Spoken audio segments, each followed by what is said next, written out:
जयगुरु समस्त जयगुरु। बर्तमान सत्यानुष्ठान ग्रंथ पाठ करेंगे आमर सदा प्रदीप भाई सहित प्रदीप कुमार पट्टनायक सत्यानुष्ठान ग्रंथ पाठ करेंगे। जय जयगुरु। जयगुरु। परम प्रेममय श्री श्री ठाकुर अनुकूल चंद्र सहस्थ लिखित पवित्र सत्यनारायण भलिया ग्रंथ पाठ। सत्यनारायण संकोच ही दुख एवं प्रसारण ही सुख। जहिरे हृदय दुर्बोध आसे भय आसे तहिरे ही आनंदर अभाव आउ ताहा ही दुख। चाहबाटा न पाइबा ही दुख। किछि चाह नहीं सब अवस्था राजी थाओ। दुख तुमर कौन करिवो? दुख काहारी प्रकृतिगत नुहे ताकू इच्छा करिले ही तोड़ी दिया जाई पारे। परम पितांको निकटरे प्रार्थना कर तुमर इच्छा ही मंगल। मु जाने ना क्यों मोर मंगल हब। मो भितरे तुमर इच्छा ही पूर्ण हो आउ सेथिपई तुम राजी थाओ। आनंदरे रहिबो। दुख तुमको स्पर्श करिवो नहीं। काहारी दुखर कारण हो ना कहीं तुमर दुखर कारण हेबे नहीं। दुख भी एक रकम भाव सुख भी एक रकम भाव।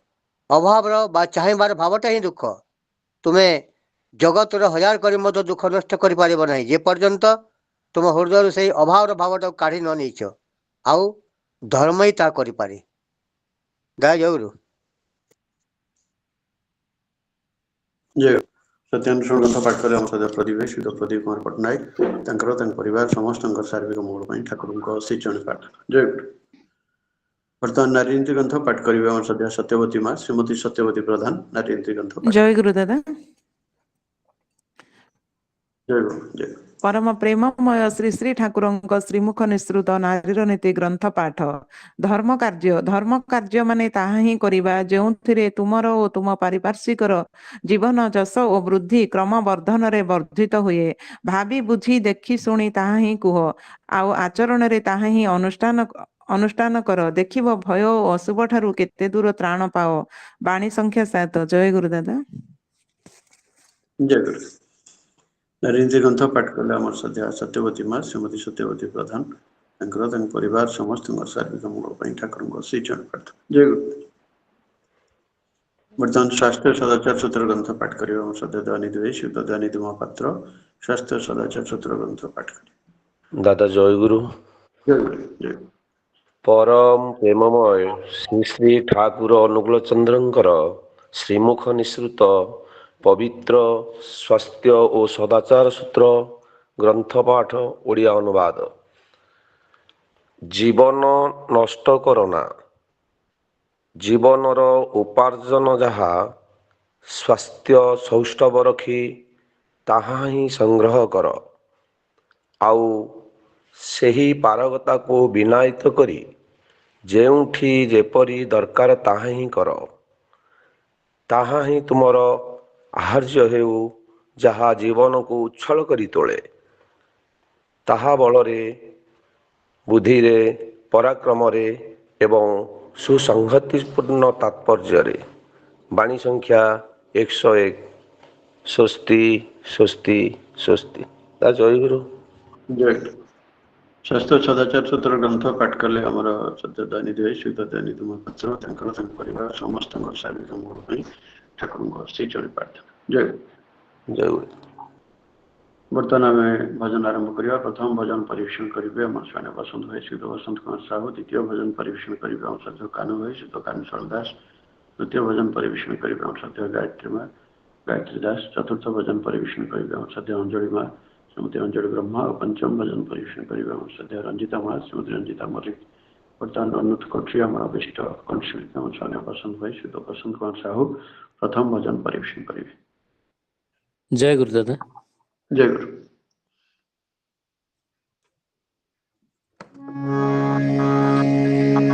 मुकुंद मृधना तणिपोत्य जाचे भवन्तमेकान्त नियन्तमर्थम् अविस्मृतिस्त्वं चरणारविन्दे अविस्मृतिस्त्वं चरणा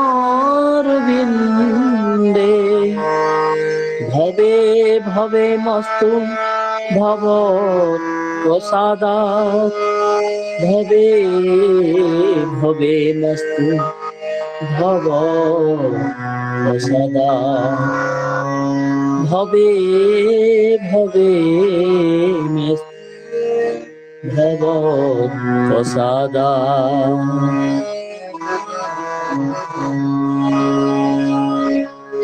तुम आशीष पूर्ण मुझे रिक्त भावे कहीं निजरे भाबुथाए जदि ताहा भाबुताए जदि ताहा बाकी तो रही अछि आउ किछि लभिबारे बाकी तो रही अछि आउ किछि लभिबारे तुम आशीष पूर्ण मिलबे रिक्त भावे कहीं निजरे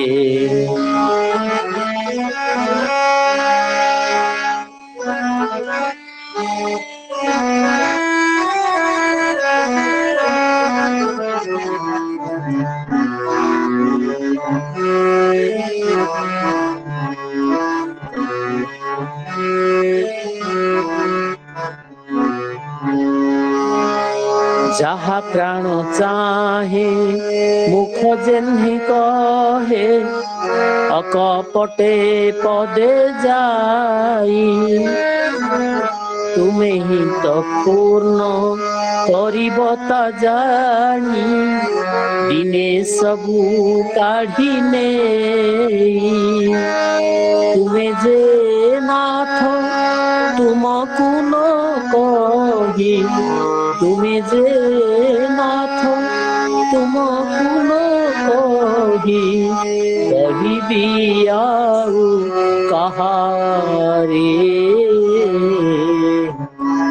तुम आशीष पूर्ण मुझे रिक्त भावे कहीं निजरे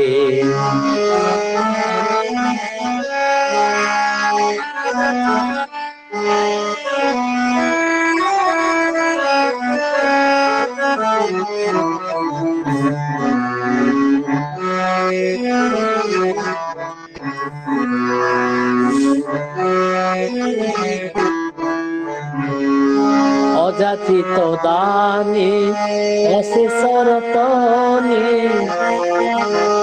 हरि थाउ गृहस्थली विपुल शौर्य विभव संभारे तथापि प्रीति दीपाली जालिबाकु स्थान रखी जेन्हे आनु जालिबाकु स्थान रखी जेन्हे आनु निराजन उपचारे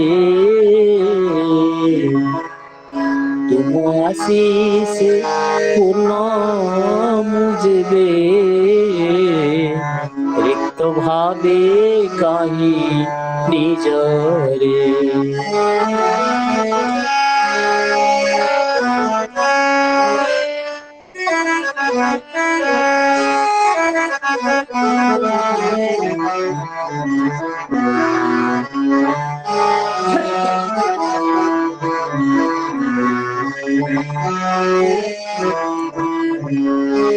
तुतम किणिके आगोली रखीछ जालागी प्रसारे हाथ तोलिबाकु तारा बांधिबाकु धरा लभिबाकु विश्वसाथ हेरिबाकु एई सुंदर धरणी हेरिबाकु एई सुंदर धरणी ସେବିବାକୁ ନିତ୍ୟ ତୋରେ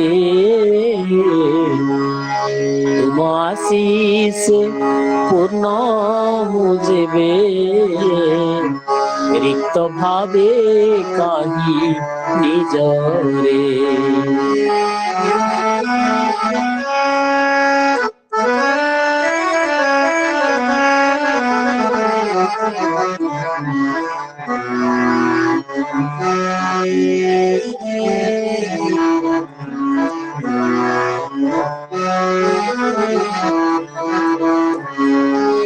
ତୁମେ ଥିଲେ ସାଥେ କ୍ଳାନ୍ତ ମରୁ ପଥେ ତୃଷ୍ଣା ହୁଏ ମଧୁମୟ ଆଙ୍କି ଦେଇ ଯାଅ ପ୍ରୀତି ପ୍ରସନ୍ନ ନିର୍ଭର ପରିଚୟ ମେଟାଓ ମୋ ଚିର ଅତୃପ୍ତି ମନର ମେଟାଓ ମୋ ଚିର ଅତୃପ୍ତି ମନର ତୁମ ପ୍ରେମ ଶୋଭାରେ ତୁମ ଆଶିଷ ପୂର୍ଣ୍ଣ ମୁଁ ଯେବେ ରିକ୍ତ ଭାବେ କାହିଁ ନିଜରେ ଭାବୁଥାଏ ଯଦି ତାହା ଭାବୁଥାଏ ଯଦି ତାହା ବାକି ତ ରହିଅଛି ଆଉ କିଛି ଲଭିବାରେ ବାକି ତ ରହିଅଛି ଆଉ କିଛି ଲଭିବାରେ ତୁମ ଆଶିଷ ପୂର୍ଣ୍ଣ ମୁଁ ଯେବେ ରିକ୍ତ ଭାବେ କାହିଁ ନିଜରେ ରିକ୍ତ ଭାବେ କାହିଁ ନିଜରେ ରିକ୍ତ ଭାବେ କାହିଁ ନିଜରେ ଜୟ ଗୁରୁ ଦାଦା ଜୟ ଗୁରୁ। খুব সুন্দর ভাবে আমরা নিষ্ঠ শিল্পী আমার সামনে বসন্ত ভাই শিল্প বসন্ত কুমার সাহু খুব সুন্দর ভাবে বিনয় ତାଙ୍କର ବିରଚିତ ଏହି ଭଜନ ପରିବେଷଣ କଲେ ତାଙ୍କର ତାଙ୍କ ପରିବାର ସମସ୍ତଙ୍କ ସାର୍ବିକ ମଙ୍ଗଳ ପାଇଁ ଠାକୁରଙ୍କ ସିଞ୍ଚନ ପ୍ରାର୍ଥନା ଜୟ ଗୁରୁ। ଜୟ ଗୁରୁ।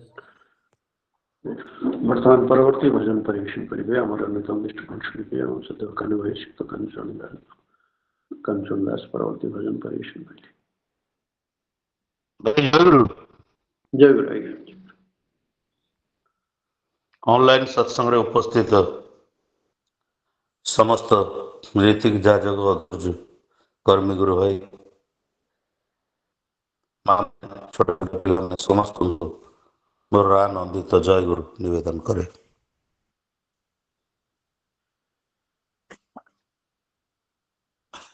धर दी ठाकुर बोले जगते पड़ुछे हरे किए देला दरदी नाम को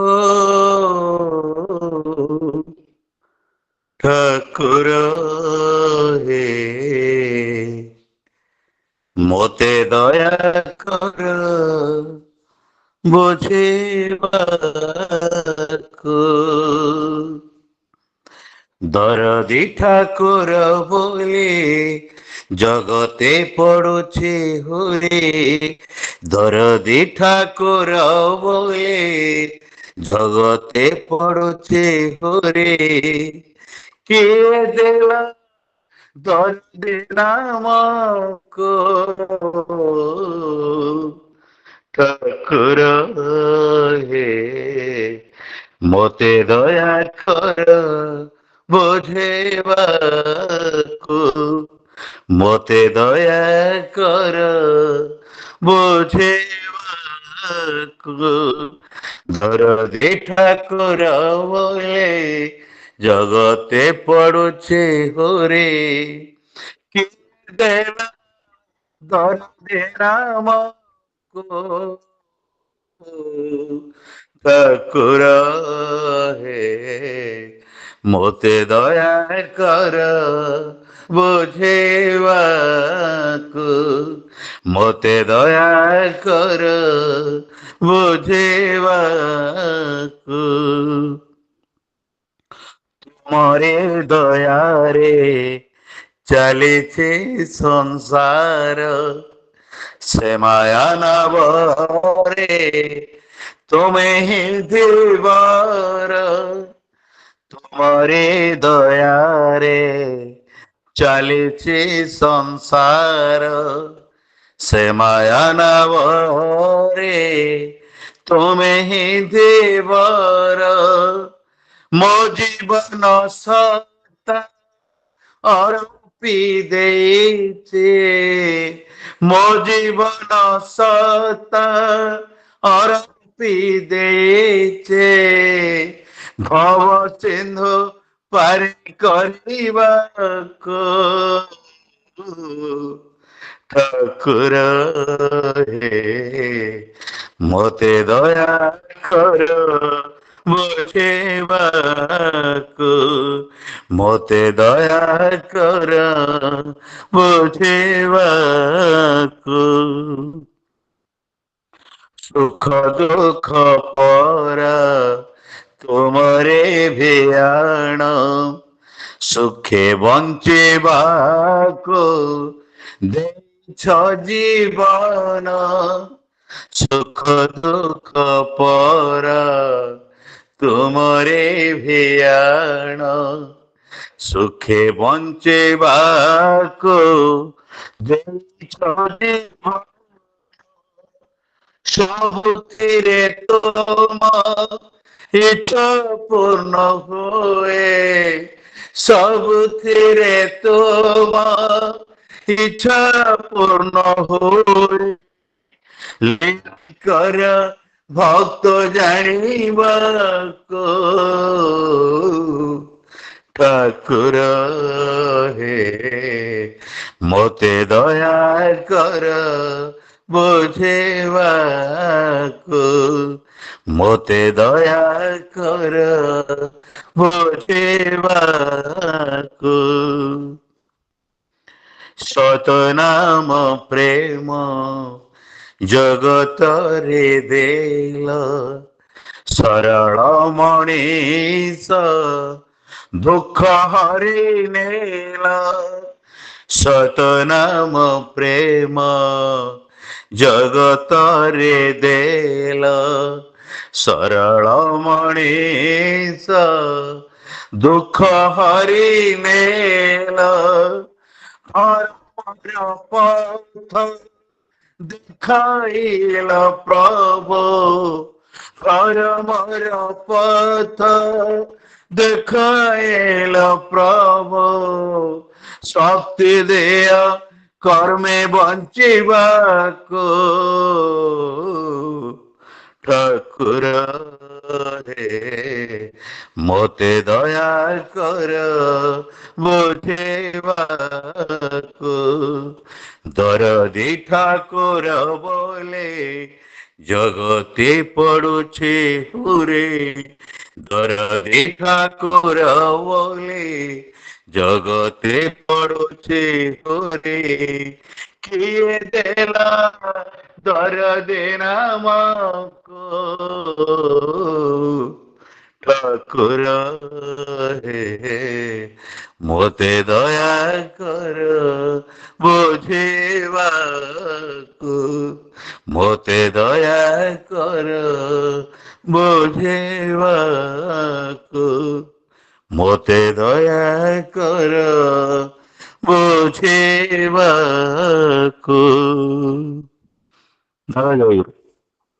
ଜୟ ଜୟ খুব সুন্দর ভাবে আমার বিষ্ণুকংশ লিপি আমার সাথে কানু সহিত কাঞ্চন দাস খুব সুন্দর ভাবে নিজস্ব রচনার এই ভজন পরিবেশন কলে ତାଙ୍କର ପରିବାର ସମସ୍ତଙ୍କ ଶାରୀରିକ ମଙ୍ଗଳ ପାଇଁ ଠାକୁରଙ୍କ ଶ୍ରୀଚରଣ ପ୍ରାର୍ଥନା। ଜୟ। ବର୍ତ୍ତମାନ ପରବର୍ତ୍ତୀ ଭଜନ ପରିବେଶନ କରିବେ ଆମର ଅନ୍ୟତମ ବିଷ୍ଣୁକଂଶ ଶିଳ୍ପୀ ଆମର ସତ୍ୟା ଗାୟତ୍ରୀ ମା ଗାୟତ୍ରୀ ଦାସ ପରବର୍ତ୍ତୀ ଭଜନ ପରିବେଶନ କରିବେ। ଜୟ ଗୁରୁଦାଦା। ଜୟ ଗୁରୁ ମା ଜୟ ଗୁରୁ।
ସରେ ଖୋଜେ ମୋ ପ୍ରଭୁ ତୁମକୁ ଆକାଶରେ ବତାସରେ ସୁମନର ସୁବାସରେ ଖୋଜେ ମୋ ପ୍ରଭୁ ତୁମକୁ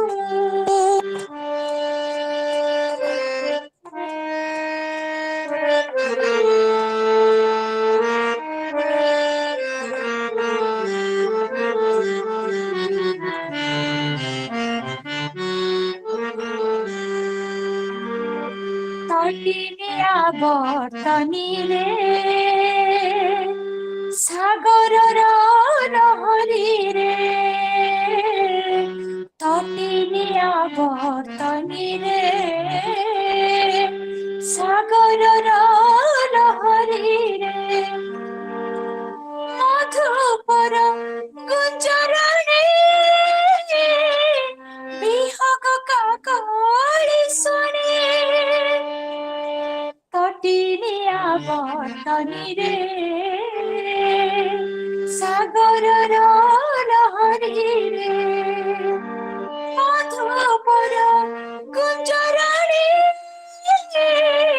ବିହଗ କାକଳି ଶୁଣେ ଶୁଣେ ମୁଁ ତୁମ ନାମକୁ ଆକାଶରେ ବତାସରେ ସୁମନର ସୁବାସରେ ଆକାଶରେ ବତାସରେ ସୁମନର ସୁବାସରେ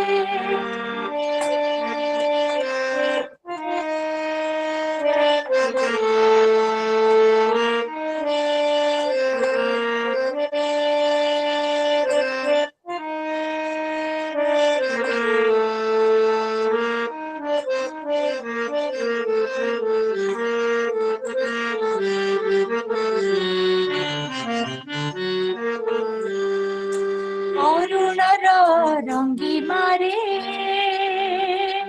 ବନାନୀ ସବୁଜି ମାରେ ଅରୁଣର ରଙ୍ଗିମାରେ ବନାନୀ ସବୁଜି ମାରେ ଚନ୍ଦ୍ରିକା ଚାରୁ କିରଣେ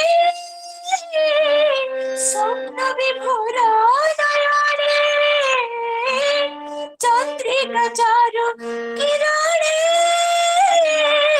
স্বপ্ন বিভোর নয়নে দেখে তুমর রূপকু আকাশরে বতাসরে সুমনর সুবাসরে আকাশরে বতাসরে সুমনর সুবাসরে খোঁজে মো প্রভু তুমকু আকাশরে বতাসরে সুমনর সুবাসরে খোঁজে মো প্রভু তুমকু খোঁজে মো প্রভু তুমকু খোঁজে মো প্রভু তুমকু জয় গুরু দাদা ଜୟ ଗୁରୁ।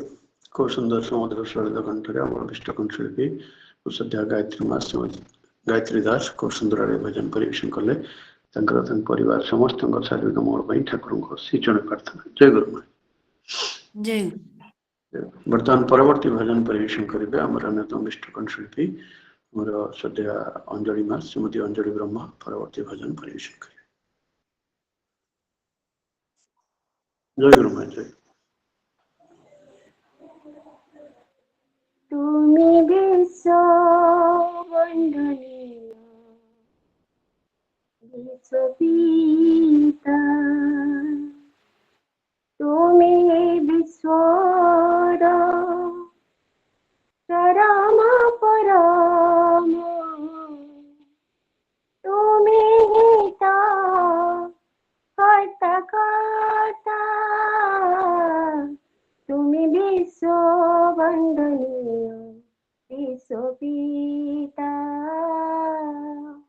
तुम्हें विश्व वंदनीय विश्व पिता तुम्हें विश्वर चरम परम तुम्हें विश्वर चरम परम तुम्हें ही तो हतकता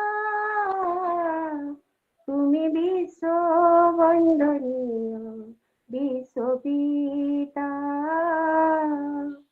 तुम्हें विश्व वंदनीय विश्व पिता मानव दरादी मनीष कंगाल आपणक लसबीकु मनीष को तुम्हें आपणार करी पर करी लटंकाकु मानव दरादी मनीष कंगाल आपणक लसबीकु मनीष को तुम्हें आपणार करी पर करी लटंकाकु दिल सत दीक्षा दिल महसीक्षा दिल सत दीक्षा दिल महसीक्षा तुम्हें भी सुविधाता तुम्हें विश्व वंदनीय विश्व पिता तुम्हें विश्व वंदनीय विश्व पिता दिगल बीचे प्रेमर संधान प्रेमे बांधी जनमान तुम्हें प्रेममय प्रेमर सागर प्रेमे करी मूलधन दिगल बीचे प्रेमर संधान प्रेमे बांधी जनमान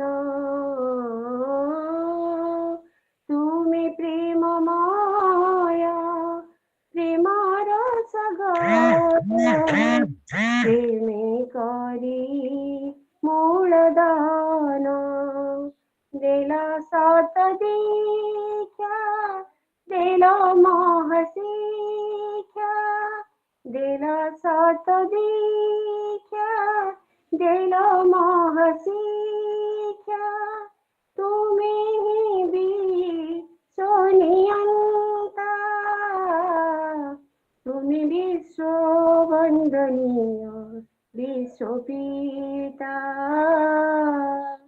तुम्हें विश्व वंदनीय विश्व पिता हे पुरुषोत्तम परमाश्रय जीवन नाउरी तुम बिना केही नहीं संसारी କରିବାକୁ भव पारी हे पुरुषोत्तम परमाश्रय जीवन नाउरी तुम बिना केही नहीं संसारी କରିବାକୁ भव पारी दिया मते शक्ति, दिया मते भक्ति, दिया मते शक्ति, दिया मते भक्ति। हे प्रभु मो कति दाता, তুমি বিশ্ব বন্দনীয় বিশ্বপিতা, তুমি বিশ্ব বন্দনীয় বিশ্বপিতা।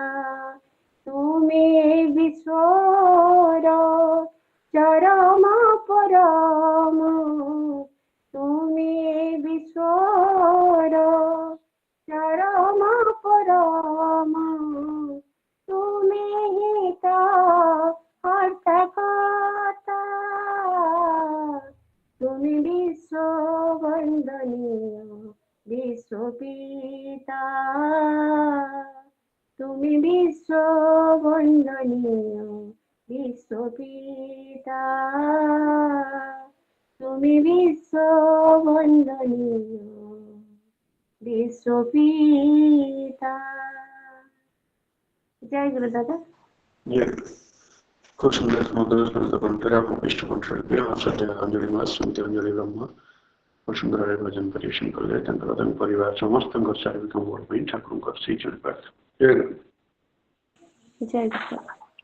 ବର୍ତ୍ତମାନ ପରବର୍ତ୍ତୀ ଭଜନ ପରିବେଷଣ କରିବେ ଆମର ଅନ୍ୟତମ ପୃଷ୍ଠପୋଷକ ଶିଳ୍ପୀ ଆମ ସାଥେ ରଞ୍ଜିତା ମା ଶ୍ରୀମତୀ ରଞ୍ଜିତା ମଲ୍ଲିକ ପରବର୍ତ୍ତୀ ଭଜନ ପରିବେଷଣ କରିବେ।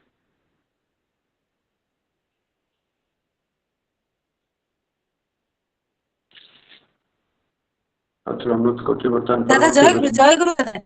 ଜୟ ଗୁରୁ ମା ଜୟ ଗୁରୁ। ଆଜ୍ଞା, ଉପସ୍ଥିତ ଦାଦା ମା ମାନଙ୍କୁ ମୋର ଆନ୍ତରିକ ରାପ୍ରୀତି ଜୟ ଗୁରୁ। ଜୀବନ ଦେବତା ମୋର, ଜୀବନ ଦେବତା ମୋର, ତୁମେ ପ୍ରାଣମୟ ପ୍ରାଣ ଠାକୁର, ତୁମେ ଦରଦି ଦୟାର ସାଗର, ତୁମେ ଭାବ ଡରେ, ତୁମେ ଭକତିରେ, ତୁମେ ଭାବ ଡରେ, ତୁମେ ଭକତିରେ, ଭାବଗ୍ରାହୀ ବନ୍ଧା ଛନ୍ଦା ଠାକୁର ମୋର, ହେ ଠାକୁର ମୋର। ଜୀବନ ଦେବତା ମୋର, ଜୀବନ ଦେବତା ମୋର, ଜୀବନ ଦେବତା ମୋର, ଜୀବନ ଦେବତା ମୋର, ତୁମେ ପ୍ରାଣମୟ ପ୍ରାଣ ଠାକୁର, ତୁମେ ଦରଦି ଦୟାର ସାଗର, ତୁମେ ପ୍ରାଣମୟ ପ୍ରାଣ ଠାକୁର, ତୁମେ ଦରଦି ଦୟାର ସାଗର, ତୁମେ ଭାବ ଡରେ, ତୁମେ ଭକତିରେ, ତୁମେ ଭାବ ଡରେ, ତୁମେ ଭକତିରେ, ଭାବଗ୍ରାହୀ ବନ୍ଧା ଚନ୍ଦା ଠାକୁର ମୋର, ଠାକୁର ମୋର। ଜୀବନ ଦେବତା ମୋର, ଜୀବନ ଦେବତା ମୋର, ଜୀବନ ଦେବତା ମୋର, ଜୀବନ ଦେବତା ମୋର। ତୁମ ଛଡା କେହି ନାହିଁ ଏ ଜୀବନେ ଏତେ ପ୍ରିୟ, ଦେଇଛି ମୁଁ ତୁମକୁ ହେ ଜୀବନର ସବୁ ଶ୍ରେୟ, ତୁମ ଛଡା କେହି ନାହିଁ ଏ ଜୀବନେ ଏତେ ପ୍ରିୟ, ଦେଇଛି ମୁଁ ତୁମକୁ ଏ ଜୀବନର ସବୁ ଶ୍ରେୟ।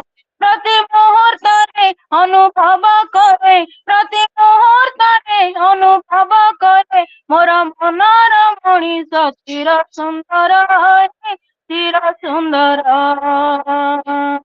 ଜୀବନ ଦେବତା ମୋର, ଜୀବନ ଦେବତା ମୋର, ଜୀବନ ଦେବତା ମୋର, ଜୀବନ ଦେବତା ମୋର। ଘୁରି ଘୁରି ବୁଲୁଥିଲି ଅନ୍ଧାର ଆକାଶ ପଥେ, ଦୟା କରି ମାତୃ ଗର୍ଭେ ଜନମ ଦେଲ ମତେ।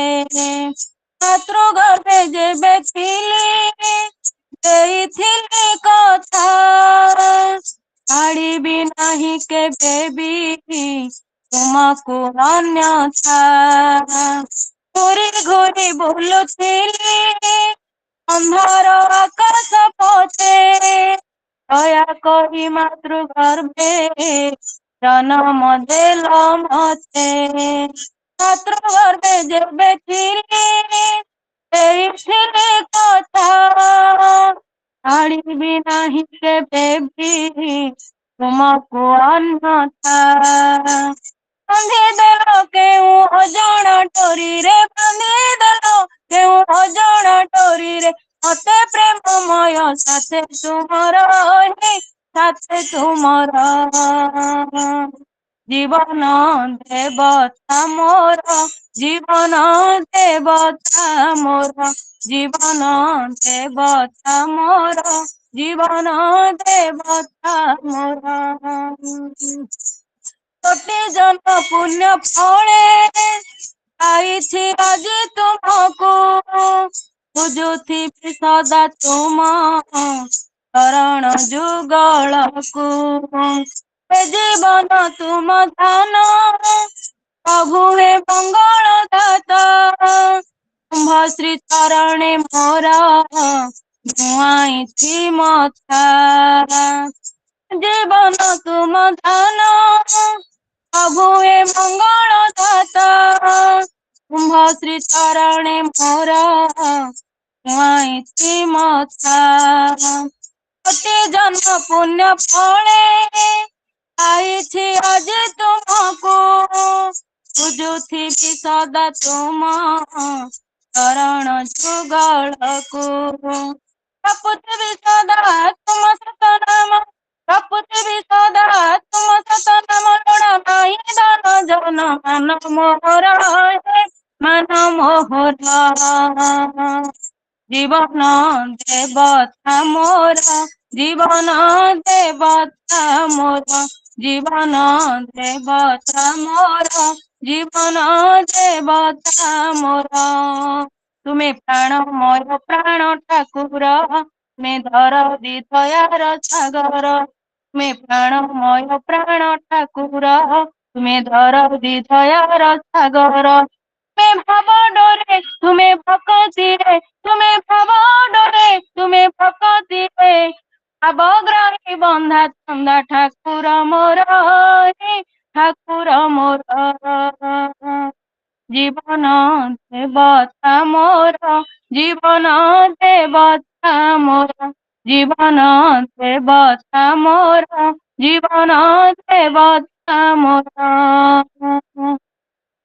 ଜୟ ଗୁରୁ ଦାଦା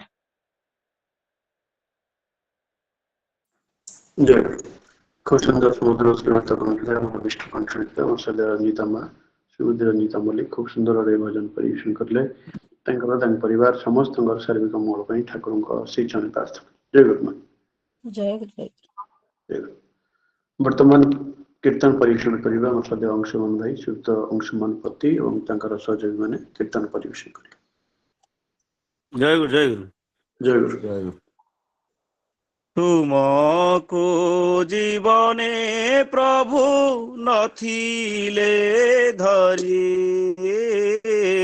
तुमको जीवने प्रभु नथिले धरी तुमको जीवने प्रभु नथिले धरी तुमको जीवने प्रभु नथिले धरी शांत डूबी भव सागरे शांत डूबी भव सागरे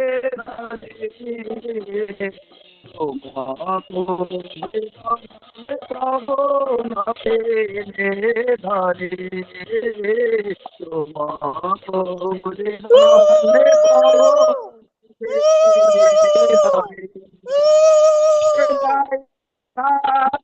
तुमको ভব সাগরে তরি যাই কান্দুরি ভব সাগরে তরি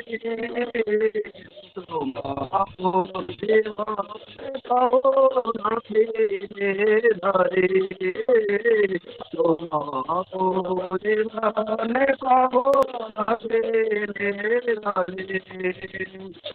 তোমাকে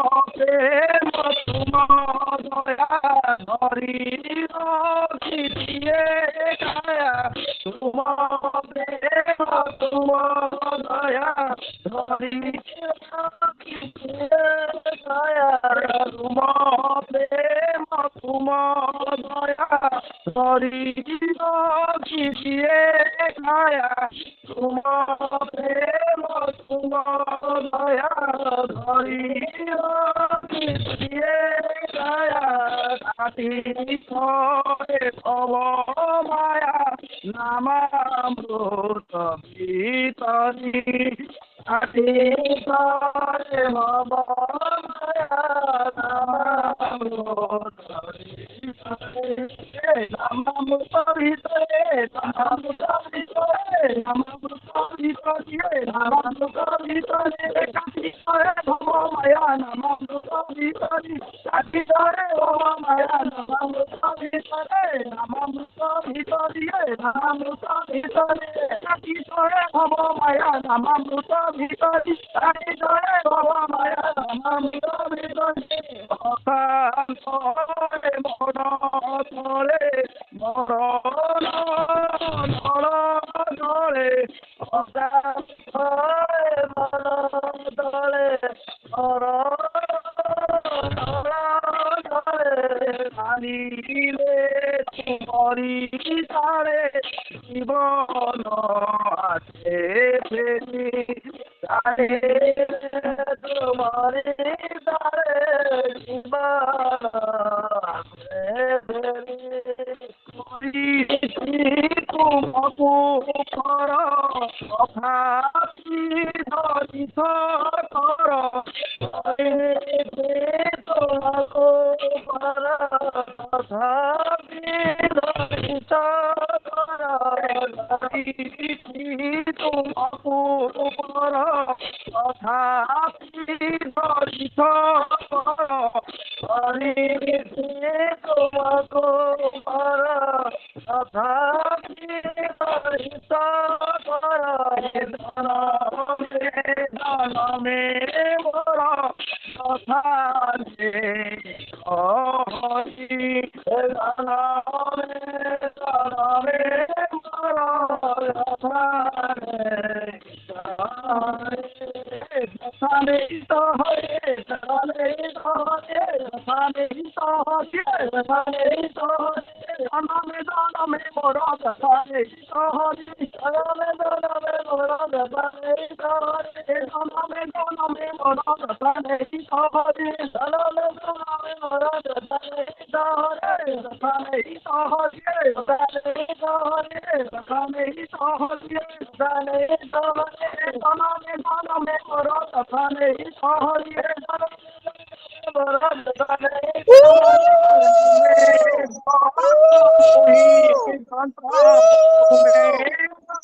পিতামো পুত্র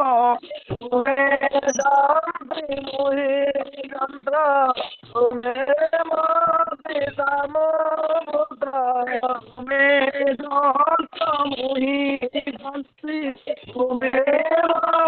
পিতামো পুত্র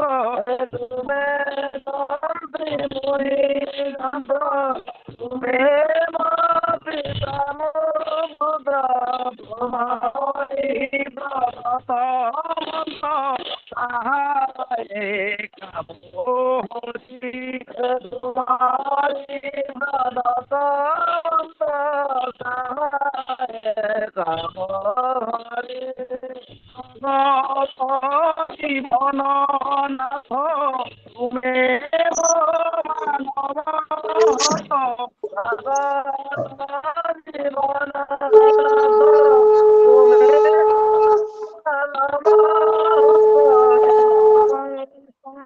জীবন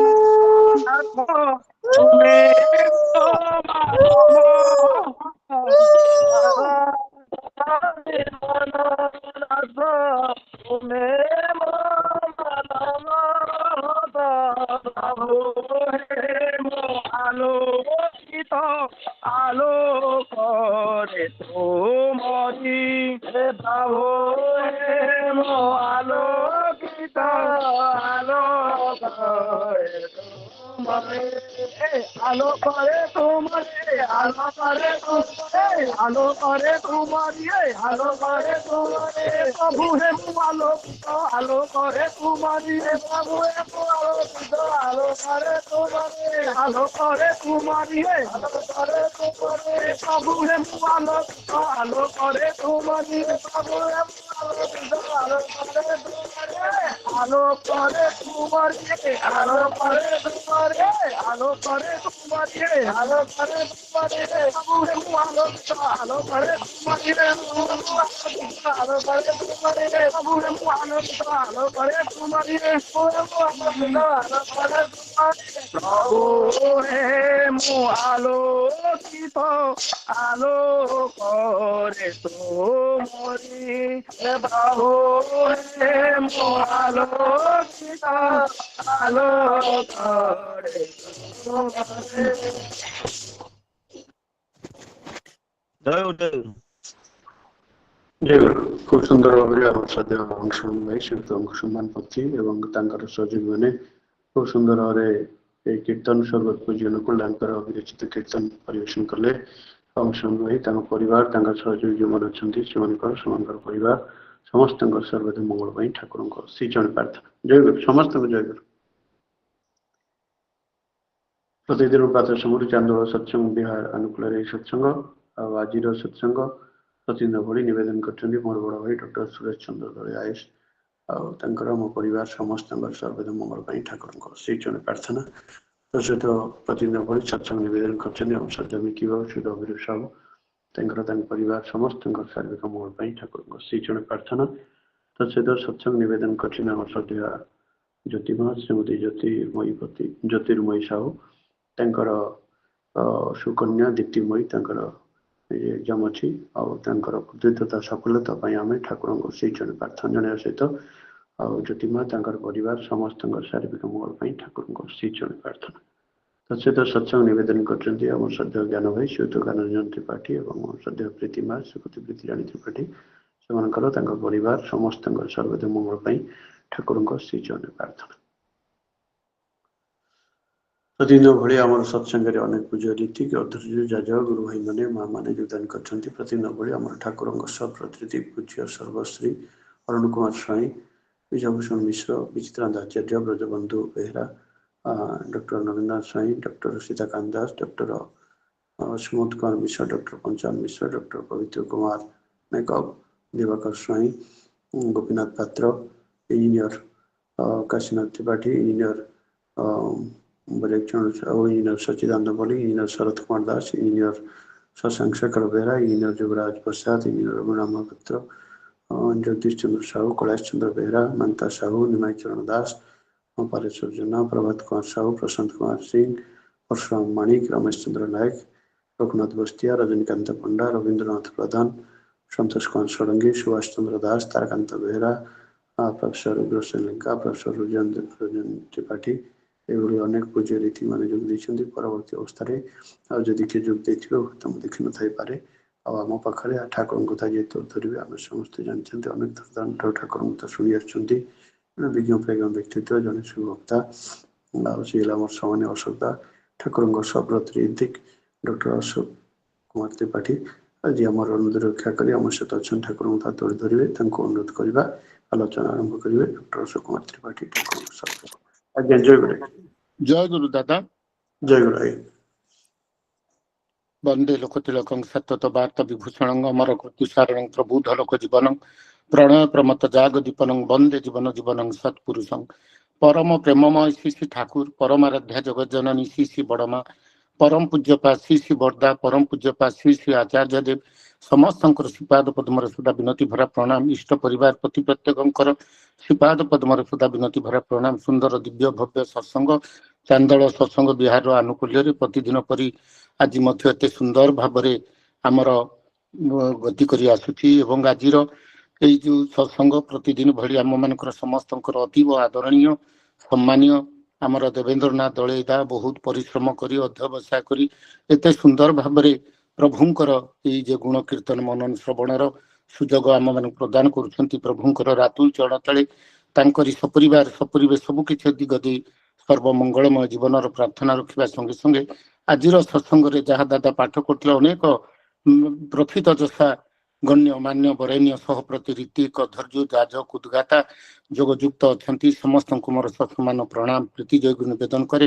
ଇଷ୍ଟ ପ୍ରାଣ ଗୁରୁ ଭାତୃମଣ୍ଡଳୀ ଭକ୍ତିମତୀ ମାତୃମଣ୍ଡଳୀ ସାଧୁ ସଜ୍ଜନ ବର୍ଗ ଛୋଟ ଛୋଟ ପିଲାମାନେ ସମସ୍ତଙ୍କୁ ମୋର ଅନ୍ତର ଭରା ପ୍ରୀତି ଜୟଗୁରୁ ନିବେଦନ କରିବା ସଙ୍ଗେ ସଙ୍ଗେ ଆଜି ଯେଉଁମାନେ ଭୋଗ ନିବେଦନ କରିଛନ୍ତି ଦାଦା ଯାହା ଗୁରୁ ପାଠ କରୁଥିଲେ ଭୋଗ ନିବେଦନ କରିଛନ୍ତି ସର୍ବଶ୍ରୀ ସମ୍ମାନୀୟ ଡକ୍ଟର ସୁରେଶ ଚନ୍ଦ୍ର ଦଳେଇଦା ଜଣେ IAS ଅଫିସର ହେଲେ ବି କେତେ ଠାକୁରଙ୍କର ଶ୍ରୀଚରଣ ତଳେ ଗୁଣମୁଗ୍ଧ ସେ ବାସ୍ତବିକ ଭାବରେ ପୁଣି ସତ୍ସଙ୍ଗ ନିବେଦନ କରିଛନ୍ତି ଶ୍ରୀ ଅଭିରାମ ସାହୁଦା ଶ୍ରୀମତୀ ଜ୍ୟୋତିର୍ମୟୀ ସାହୁମା ଏବଂ ଶ୍ରୀ ଜ୍ଞାନରଞ୍ଜନ ତ୍ରିପାଠୀଦା ସମସ୍ତେ ପ୍ରଭୁଙ୍କର ଏହିପରି ଭାବରେ ସତ୍ସଙ୍ଗ ନିବେଦନ କରି ଆମମାନଙ୍କୁ ଯେଉଁ ପ୍ରଭୁଙ୍କର ନିକଟତର ହେବାରେ ସାହାଯ୍ୟ ସହଯୋଗ କରୁଛନ୍ତି ସେମାନଙ୍କର ସର୍ବବିଧ ମଙ୍ଗଳ ସର୍ବକଲ୍ୟାଣକର ଇଷ୍ଟୀଭୂତ ଜୀବନର ପ୍ରାର୍ଥନା କରିବା ସଙ୍ଗେ ସଙ୍ଗେ ଯୋଗଯୁକ୍ତ ସମସ୍ତ ଭକ୍ତ ସଜ୍ଜନ ମଣ୍ଡଳୀଙ୍କର ସେଇଭଳି ଦିବ୍ୟ ସର୍ବକଲ୍ୟାଣକର ଇଷ୍ଟୀଭୂତ ଜୀବନର ପ୍ରାର୍ଥନା କରେ।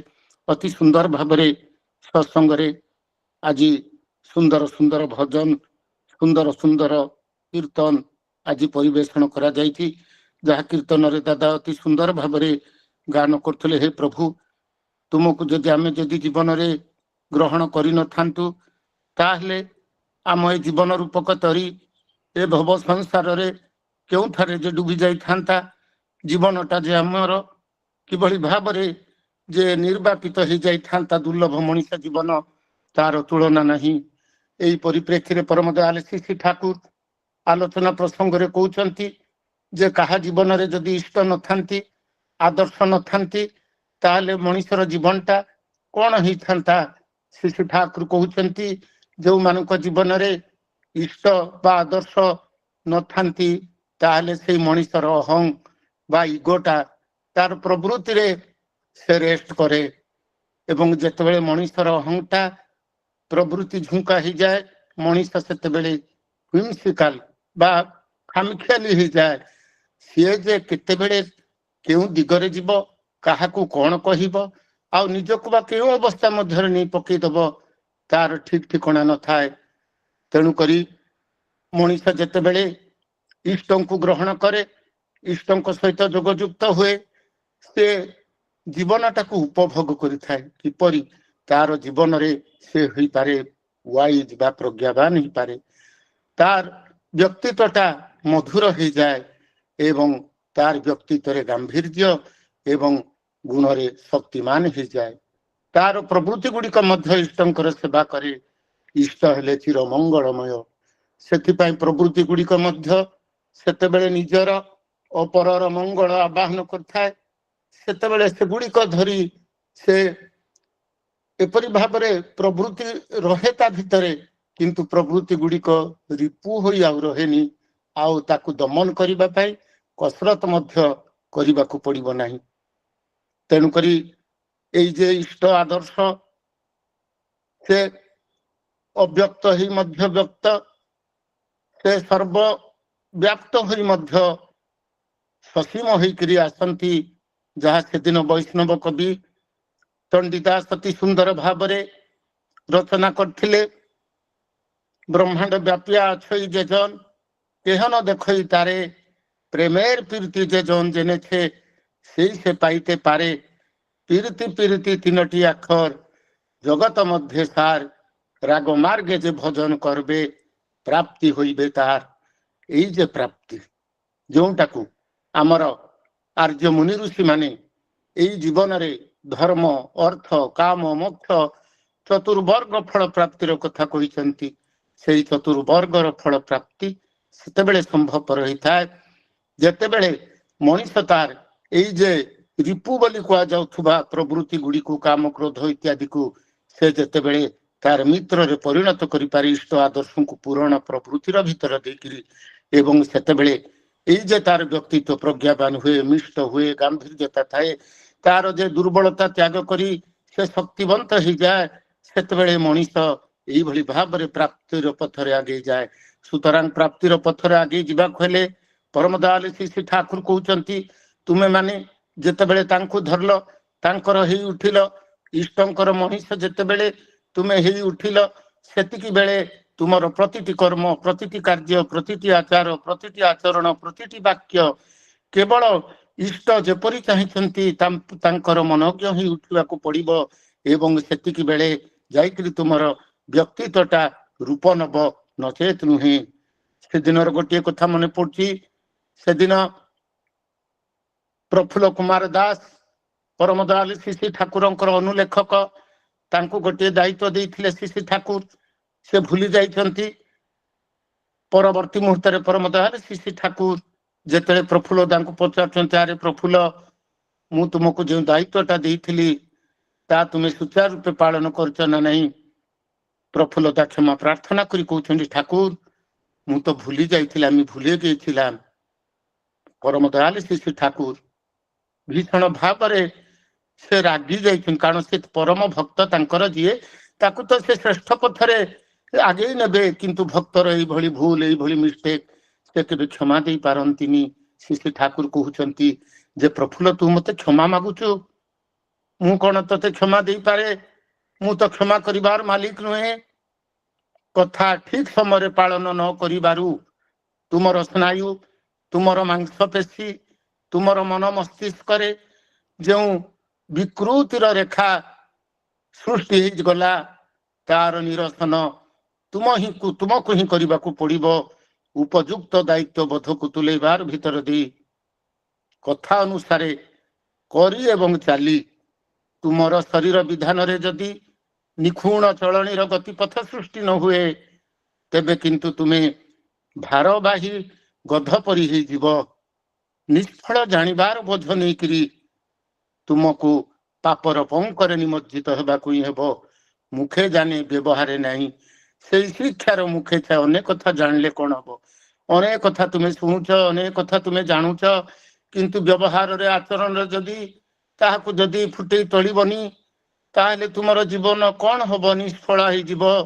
ତୁମର ଅନ୍ତରର ଏଇ ବିଶୃଙ୍ଖଳ ଆଚରଣ ତୁମକୁ ନଷ୍ଟ କରିବ।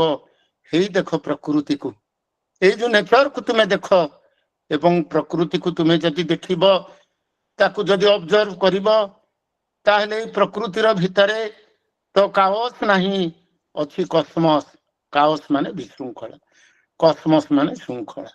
ଦେଖିବ ଏଇ ପ୍ରକୃତିଟା, ବିଶ୍ୱ ବ୍ରହ୍ମାଣ୍ଡର ଏଇ ପ୍ରକୃତିଟା, ସେଇଟା ଶୃଙ୍ଖଳା ହିଁ ଶୃଙ୍ଖଳା। କେଉଁଥିରେ ତାର ବିଶୃଙ୍ଖଳ ଭାବ ନାହିଁ। ଦେଖିବ ସୂର୍ଯ୍ୟ ଚାରିପଟରେ କେତେ ଗ୍ରହ ଗୁଡ଼ିକ ଘୁରି ବୁଲୁଛନ୍ତି। ଏଇ ଯେ ସୌର ଜଗତ, ପୃଥିବୀ, ସବୁ ଗୁଡ଼ିକ ଘୁରି ବୁଲୁଛନ୍ତି। ଟିକିଏ ବି ଯଦି ବିଶୃଙ୍ଖଳା ତା ଭିତରେ ଦେଖାଯାଏ ବା କାଓସ ଦେଖାଯାଏ, ତାହେଲେ ପୃଥିବୀ ଛିଟିକି ପଡିବ, ଧ୍ୱଂସ ହେଇଯିବ। ତେଣୁକରି ପରମ ଦୟାଳୁ ଶ୍ରୀ ଠାକୁର କହିଲେ, ଆମ ମାନଙ୍କର ପ୍ରେଷ୍ଠ ରହିବା ଦରକାର। ତାଙ୍କଠାରେ କନସେଣ୍ଟ୍ରିକ ହବା ବା ସୁକେନ୍ଦ୍ରିକ ହବା, ଅଦମ୍ୟ ଅଚ୍ୟୁତ ଇଷ୍ଟନିଷ୍ଠା ସହକାରେ। ସାଧାରଣତଃ ପ୍ରବୃତ୍ତି ଗୁଡ଼ିକ ଆମ ମାନଙ୍କୁ ସେମାନଙ୍କର ଭୋଗ ଉପକରଣ ସଂଗ୍ରହ ଦିଗରେ ଟାଣି ନେବା ପାଇଁ ଚାହାନ୍ତି, କିନ୍ତୁ ପ୍ରବୃତ୍ତି ଉପରେ ଆମ ମାନଙ୍କର ଯେତିକିଟା ଟାଣ ରହିଛି, ଇଷ୍ଟଙ୍କର ଉପରେ ତାଠାରୁ ଯଦି ଅଧିକ ଟାଣ ନ ରହେ, ତାହେଲେ ପ୍ରବୃତ୍ତିର ଟାଣ ଓ ଇଷ୍ଟ ଟାଣ ମଧ୍ୟରେ ପ୍ରବୃତ୍ତି ବିଜୟ ହେଲେ ଜୀବନ ଧ୍ୱଂସ ହେଇଯିବ। ଯଦି ଇଷ୍ଟାନୁରୋଗ ବିଜୟ ପ୍ରାପ୍ତ ହେଲେ ଜୀବନଟା ସର ସୁନ୍ଦର ମଧୁମୟ ହେଇଯିବ। ପ୍ରବୃତ୍ତି ଗୁଡ଼ିକ ସ୍ୱଭାବତଃ ହିଁ ଇଷ୍ଟଙ୍କର ଅନୁଗତ ଏବଂ ଅଧୀନ ହେବାକୁ ହିଁ ହେବ। ଏବଂ ଏଇ ପ୍ରବୃତ୍ତି ଗୁଡ଼ିକ ଯେତେବେଳେ ବଶରେ ଆସେ, ସେତେବେଳେ ଯାଇକିରି ମନୁଷ୍ୟତ୍ୱ ଫୁଟି ଉଠେ, ବାସ୍ତବାୟିତ ହୋଇ ଉଠେ ସତ୍ସଙ୍ଗର ସେଇ ଲକ୍ଷ୍ୟ, ଟୁ ଥ୍ରଷ୍ଟ ମେନହୁଡ୍ ଇନ୍ ମେନ୍। ଆମ ମାନଙ୍କର ସୁପ୍ତ ଗୁଣ ଗୁଡ଼ିକ ସେତେବେଳେ ବିକଶିତ ହୁଏ, ଅଖଣ୍ଡ ବ୍ୟକ୍ତିତ୍ୱ ଜାଗରୁକ ହୁଏ ଏବଂ ତାର ବି ଉଦ୍ବୋଧନ ଏଇ ପଥରେ ଚାଲେ। ତେଣୁକରି ଶ୍ରୀ ଠାକୁର କହିଲେ, ସବୁଜା ପ୍ରବୃତ୍ତି ରତ থাকে, ଇଷ୍ଟ କାର୍ଯ୍ୟ ଲଏ, সেই ତ ସନ୍ନ୍ୟାସୀ, সেই ତ ଯୋଗୀ, କାଳ নত ଯାର ଭଏ, ସବୁଗୁଡ଼ିକ ପ୍ରଭୃତି ଇଷ୍ଟଙ୍କର ସେବାରେ ଯେତେବେଳେ ବିନାୟିତ ହେଇଯାଏ, ବିନିଯୋଗ ହେଇଯାଏ, ସେତେବେଳେ ମଣିଷ ସନ୍ନ୍ୟାସୀ ହେଇଯାଏ, ମଣିଷ ଯୋଗୀ ହେଇଯାଏ।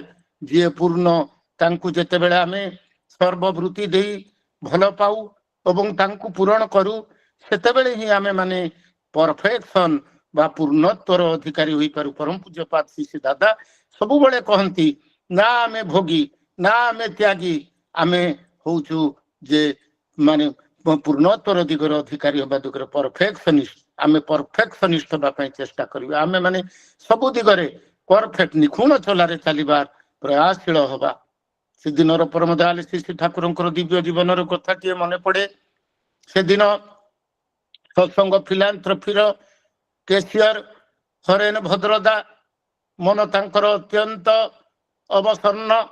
ଅବସନ୍ନ ମନ ନେଇ, ହୃଦୟ ନେଇ ପରମ ଦୟାଲ ଶ୍ରୀ ଠାକୁରଙ୍କର ଶ୍ରୀଚରଣ ତଳେ ପ୍ରଣାମ ନିବେଦନ କରିବାର ସମୟରେ ପରମ ଦୟାଲ ଶ୍ରୀ ଠାକୁର ତାଙ୍କୁ କହୁଛନ୍ତି, ହେ ହରେନ ଦା, ଆଜି ଆପଣଙ୍କର ମନ ଏତେ ଅବସାଦଗ୍ରସ୍ତ କାହିଁକି, ବିଷାଦଗ୍ରସ୍ତ କାହିଁକି, ଏତେ ଦୁଃଖିତ ହୃଦୟ କାହିଁକି? ସେତେବେଳେ ହରେନ ଦା କହୁଛନ୍ତି, ଠାକୁର ମୋର ଜୀବନଟା ଆଜି ନଷ୍ଟ ଭ୍ରଷ୍ଟ ହେଇଯାଇଛି। ମୁଁ ଆଜି ଆପଣଙ୍କୁ ଗୁରୁ ରୂପରେ ଗ୍ରହଣ କରିଛି। ସ୍ୱୟଂ ପରାତ୍ପର ପୂର୍ଣ୍ଣ ବ୍ରହ୍ମ ପୁରୁଷୋତ୍ତମଙ୍କର ମୁଁ ଆଜି ଶ୍ରୀ ଚରଣାଶ୍ରିତ ହେଇ ବି ମୋର ଜୀବନଟା ଆଜି ଦୁର୍ବିଷ ହେଇଯାଇଛି। ମୋର ଜୀବନରେ ସୁଖ ନାହିଁ, ଶାନ୍ତି ନାହିଁ, ଆନନ୍ଦ ନାହିଁ। ପାରିବାରିକ କଳହ, ମୋର ସ୍ୱାମୀ ସ୍ତ୍ରୀ ଭିତରେ ଏପରି ଭାବରେ ଯେ ଗଣ୍ଡଗୋଳ ଚରମ ସୀମାରେ ପହଞ୍ଚି ତାର ତୁଳନା ବି କରାଯାଇପାରେ ନା। ଠାକୁର ମୋର ସ୍ତ୍ରୀ ପ୍ରତିଟି ମୁହୂର୍ତ୍ତରେ ମତେ ଧିକ୍କାର କରନ୍ତି, ଅପମାନିତ କରନ୍ତି, ଲାଞ୍ଛିତ କରନ୍ତି, ପ୍ରତିଟି କଥାକୁ ମୋର ଉପହାସ କରନ୍ତି। ଏଇଭଳି ପରିପ୍ରେକ୍ଷୀରେ ସତରେ କଣ ଠାକୁର ମୁଁ ଆପଣଙ୍କର ଶିଷ୍ୟତ୍ୱ ହେବା ପାଇଁ ଯୋଗ୍ୟ ହେଇଛି? ଏଇ ଜୀବନଟା ମୋର ପୁରୁଷୋତ୍ତମଙ୍କୁ ଗ୍ରହଣ କରିକିରି ବି ଯେତେବେଳେ ଏଇଭଳି ଭାବରେ ଦୁଃସ୍ଥ ହେଇଯାଇଛି, ଏଇ ଜୀବନ ରଖି ଲାଭ ନାହିଁ, ମୁଁ ଆତ୍ମହତ୍ୟା କରିଦେବା ପାଇଁ ଚାହେଁ। ଠାକୁର ପରମ ଦୟାରେ ଶ୍ରୀ ଠାକୁରଙ୍କର ପଦ୍ମ ପଲାଶ ନୟନ ଲୋତକ ପୂର୍ଣ୍ଣ ହେଇ ଉଠିଲା। ତାଙ୍କର ମୁଖମଣ୍ଡଳ ବିଷାଦଗ୍ରସ୍ତ ହେଇ ଉଠିଲା। ଶ୍ରୀ ଠାକୁରଙ୍କର ମୁଖମଣ୍ଡଳ ମଳିନ ହେଇ ଉଠିଲା। କହୁଛନ୍ତି, ହରେନ, ଏ କଥା ତୁମେ କଣ କହୁଛ? ଆଶ୍ରମରେ ରହି, ମୋ ନିକଟରେ ରହି, ମୋର ସେବା କରି ତୁମର ଯଦି ଏଇଭଳି ଦୁରାବସ୍ଥା, ତାହେଲେ ତୁମେ ପରିବେଶରେ ଯାଜନ କରିବ କଣ? ତୁମେ ପରିବେଶରେ ଇଷ୍ଟ ପରିବେଷଣ କରିବ କଣ? ସେ କହୁଛନ୍ତି, ଠାକୁର ମୋର ପରିବାରରେ ଯଦି ଏପରି ଗଣ୍ଡଗୋଳ, ତାହେଲେ ମୋର ଜୀବନରେ ଯଦି ଶାନ୍ତି ନାହିଁ, ତାହେଲେ ମୁଁ ପରିବେଶରେ ଶାନ୍ତି ପ୍ରତିଷ୍ଠା କରିବି କିପରି ଯାଜନର ଭିତର ଦେଇକି?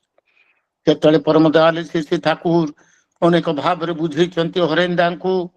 କହୁଛନ୍ତି, ହରେନ, ଗୋଟିଏ କଥା ମନେ ରଖିବ, ତୁମର ଇଷ୍ଟାନୁରାଗ ବା ଇଷ୍ଟ ଅନୁରକ୍ତିର ଝଙ୍କ ଯେତେବେଳେ ତୁମର ପ୍ରବୃତ୍ତିର ଟାଣ ଠାରୁ ଅଧିକ ହେଇଯିବ, ସେତେବେଳେ ଯାଇକିରି ତୁମେ ନିୟତି ବା ଅଦୃଷ୍ଟର କବଳରୁ ରକ୍ଷା ପାଇପାରିବ, ନଚେତ ନୁହେଁ।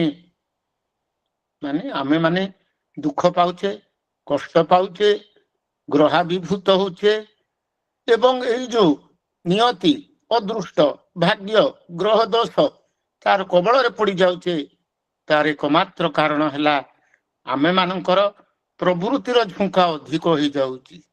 ସ୍ୱାମୀ ସ୍ତ୍ରୀଙ୍କର ଭିତରେ ଯେତେବେଳେ ପାରିବାରିକ ଜୀବନରେ ହରେନ୍ଦାଙ୍କର କଥା ଯେ ଆମେ ଅନେକ କିଛି ଆଶା କରୁ, ଆମର ଯିଏ ପାର୍ଟନର, ଆମର ଯିଏ ଜୀବନ ସାଥୀ, ସେ ମୋ କଥା ମାନିବ, ମୋ କଥା ଶୁଣିବ, ମୋର ମନୋବୃତ୍ତି ଅନୁସାରେ ଚଳିବ, ମୋର ପ୍ରତିଟି ଆଦେଶକୁ ପାଳନ କରିବ, ସେ ମୋ ଅନୁସାରେ ହିଁ ଚଳିବ।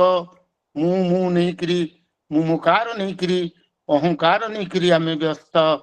ପ୍ରକୃତରେ ଯଦି ଦେଖିବାକୁ ଗଲେ ଗରୁଡ଼ ପୁରାଣରେ ଉଲ୍ଲେଖ ଅଛି ଯେ ତୁମେ ତୁମର ସ୍ତ୍ରୀ ହୁଅନ୍ତୁ ବା ସ୍ୱାମୀ ହୁଅନ୍ତୁ ବା ତୁମର ପୁତ୍ର କନ୍ୟାଦି ହୁଅନ୍ତୁ, ସେମାନେ ତୁମର ପୂର୍ବ ଜନ୍ମର କର୍ମର ଫଳ। ତୁମେ ଯଦି ପୂର୍ବ ଜନ୍ମରେ କୌଣସି ଜୀବାତ୍ମାକୁ ହଇରାଣ ହରକତ କରିଛ, ଦୁଃଖ କଷ୍ଟ ଦେଇଛ, ଯନ୍ତ୍ରଣା ଦେଇଛ, ଅପମାନିତ କରିଛ, ହୁଏତ ଦୁର୍ବଳ ଅବସ୍ଥାର ଭିତର ଦେଇ ସେଇ ଜୀବାତ୍ମାଟା ତୁମକୁ ସେତେବେଳେ କିଛି କରିପାରିନି, କିନ୍ତୁ କର୍ମର ଫଳ ତ ତୁମକୁ ଭୋଗିବାକୁ ପଡିବ।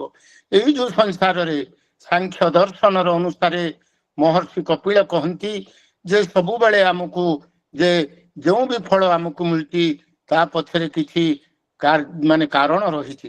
କାର୍ଯ୍ୟ ଏବଂ କାରଣ ପରସ୍ପର ସହିତ ଓତପ୍ରୋତ ଭାବରେ ବିଜଡ଼ିତ। There is a cause and effect. ଆମେ ଯୋଉଟା ଆଜି ପାଉଛେ ତାର ପଛରେ କିଛି କାରଣ ରହିଛି। ସେଇ ଯୋଉ ଜୀବାତ୍ମାକୁ ଆମେ କଷ୍ଟ ଦେଇଛେ, ଯନ୍ତ୍ରଣା ଦେଇଛେ, ସେତେବେଳେ ସେଇ ଜୀବାତ୍ମା ତାର ସେଇ ପ୍ରତିଶୋଧ ବା ସେଇ ଜୀବାତ୍ମାଟା ଆଜି ଆମ ପାଖରେ ଏଭଳି ଭାବରେ କ୍ରିୟା କରୁଛି।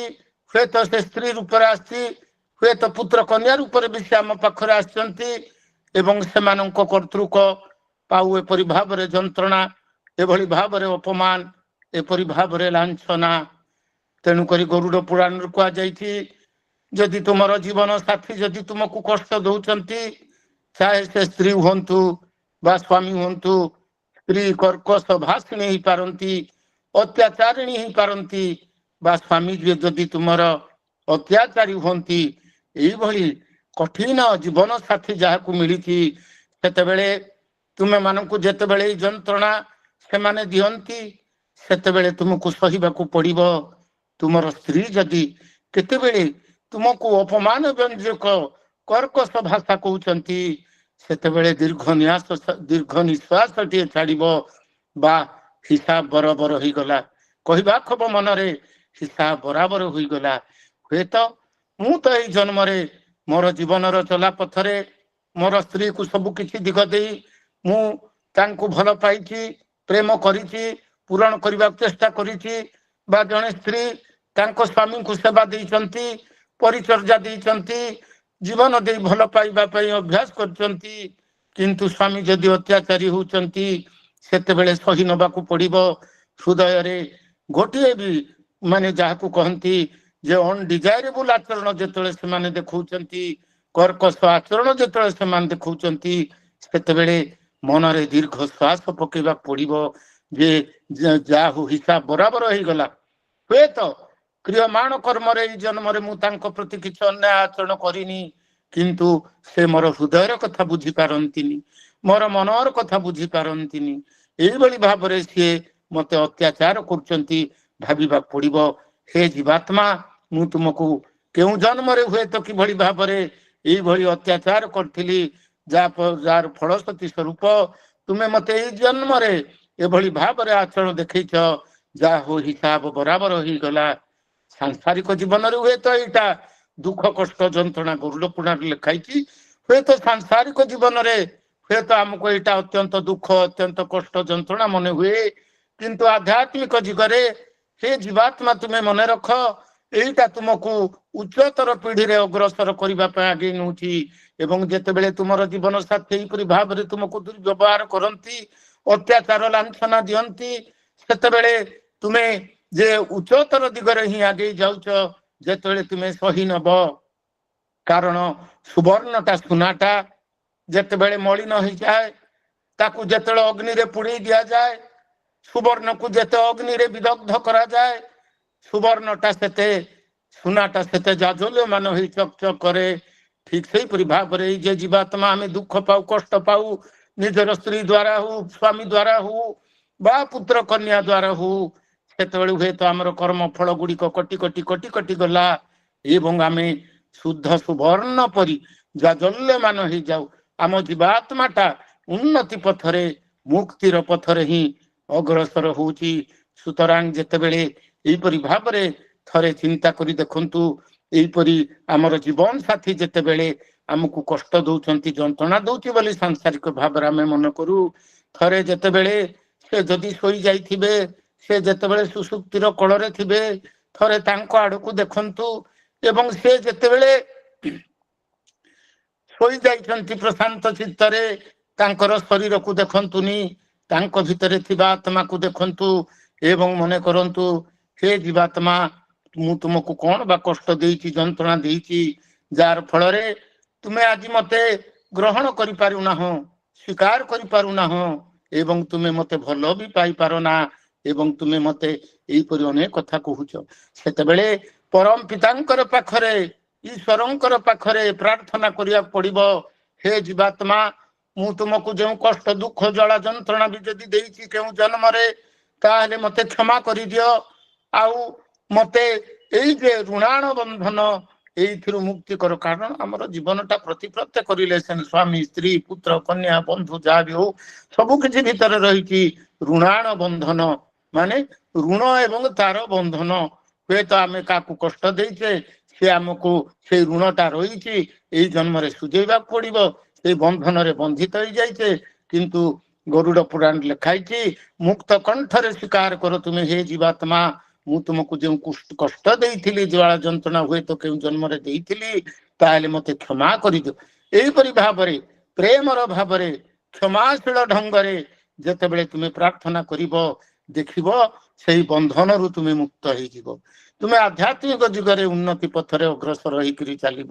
ଏବଂ ଏହିପରି ଭାବରେ ଯେତେବେଳେ ତୁମର ସ୍ୱୀକାର, ତୁମର ସମ୍ବନ୍ଧର ସ୍ୱୀକାର ଏବଂ ପବିତ୍ରୀକରଣ ପାଇଁ ପ୍ରାର୍ଥନା କଲ, ସେତେବେଳେ ଦେଖିବ ବନ୍ଧନରୁ ମୁକ୍ତ ପାଇଗଲ।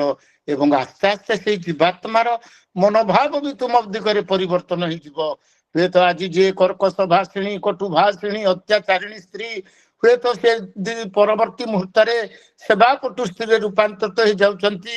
ଯେଉଁ ଅତ୍ୟାଚାରୀ କଠିନ ପତି, ଯାହାଙ୍କର ସହିତ ଏଡଜଷ୍ଟ କରି ଚାଲିବା କଷ୍ଟକର, ହୁଏତ ତାଙ୍କର ମନୋଭାବରୁ ବି ପରିବର୍ତ୍ତନ ହେଇଯିବ। ଏହିପରି ଭାବରେ ତୁମର ସାଂସାରିକ ଜୀବନ ବି ସୁଖମୟ ହବ ଏବଂ ଆଧ୍ୟାତ୍ମିକ ଜୀବନରେ ବି ତୁମେ ଆହୁରି ଉନ୍ନତିର ଦିଗରେ ଅଗ୍ରସର ହେଇକରି ଚାଲୁଥିବ। ଏବଂ ତେଣୁକରି ତ ପରମ ଦୟାଳୁ ଶ୍ରୀ ଠାକୁର ଏଇ କଥାଟାକୁ, ଗରୁଡ ପୁରାଣର ସେଇ କଥାଟାକୁ ସହଜ ସରଳ ଭାବରେ ସେଦିନ ହରେନ ଭଦ୍ର ଦାଙ୍କୁ କହିଲେ। ଏହିପରି ଅନେକ ଭାବରେ ବୁଝେଇ ପାଉଛନ୍ତି ପରମ ଦୟାଳୁ ଶ୍ରୀ ଠାକୁର। କହିଲେ, ଦାଦା କେବଳ ଏକମାତ୍ର ତୁମେ ଇଷ୍ଟଙ୍କର ହେଇଯାଅ, କୌଣସି ମୁମୁକାର ଭାବ ରଖନା। ସ୍ତ୍ରୀ ତୁମର ମନୋବୃତ୍ତିଆନୁଷ୍ଠାନୀ ହବ, ଏଇ କଥା ଏଇ ଆଶା ମନ ଭିତରେ ରଖନା। ତମେ କେତେ ସ୍ତ୍ରୀକୁ ଭଲ ପାଉଛ, ତୁମେ କେତେ ତମ ସ୍ତ୍ରୀକୁ ସେବା ଦଉଛ, ତୁମେ କେତେ ହୃଦୟ ଦେଇକିରି ତୁମ ସ୍ତ୍ରୀକୁ ଭଲ ପାଇକିରି ତାଙ୍କର ହୃଦୟ ଜୟ କରିବାକୁ ଚେଷ୍ଟା କରୁଛ। ଦେଖିବ ତୁମର ଦାମ୍ପତ୍ୟ ଜୀବନଟା କେତେ ସୁନ୍ଦର ହେଇଯାଉଛି। ପରମ ଦୟାଳୁ ଶ୍ରୀ ଠାକୁରଙ୍କର ଏହିପରି ଭାବରେ ଯେତେବେଳେ ହରେନ ଭଦ୍ର ଦାଙ୍କୁ ଅନେକ ଭାବରେ ତାଙ୍କର ମନସ୍ତତ୍ଵକୁ ବିଶ୍ଳେଷଣ କରି ଅନେକ ଭାବରେ ବୁଝେଇଛନ୍ତି, ହରେନ ଦାଙ୍କର ମନ ଉଜ୍ଜଳ ହେଇଯାଇଛି। କହୁଛନ୍ତି, ଠାକୁର ମୋର ତ ସତରେ ଏଇ ଯେ ହୃଦୟରେ ମନ ଭିତରେ ଯେତେ ଥିଲା ଦୁଃଖ କଷ୍ଟର ଚାପ ନିମିଷକ ମଧ୍ୟରେ ଉଡ଼ିଗଲା। ଆଜିଠାରୁ ଆପଣ ଯେପରି କହିଲେ ମୁଁ ସେଇପରି ଢଙ୍ଗରେ ଚାଲିବାକୁ ଚେଷ୍ଟା କରିବି ଠାକୁର, ଏହିପରି ଢଙ୍ଗରେ ଚାଲିବାକୁ ଚେଷ୍ଟା କରିବି। ତେଣୁକରି ଦରକାର ଆମେ ଜୀବନରେ ଆମର ନିଖୁଣ ଚଲାପଥରେ ଯଦି ଚାଲିବାକୁ ହବ, ସବୁବେଳେ ଆମର ଭାବ ଇଷ୍ଟଙ୍କର ଭାବ ସହିତ ବିଜଡ଼ିତ ହେଇ ରହିବାକୁ ହବ। পুণ্য প্রতি গ্রন্থরে পরম দয়ালু শ্রী ঠাকুর কହୁଛନ୍ତି, মন করলেই হয়, আমার ভাব হোক, আমার ভাব হোক, নাম কর প্রাণে মনে, আর প্রার্থনা করো যে আমার ভাব হোক, তাহলেই হয়।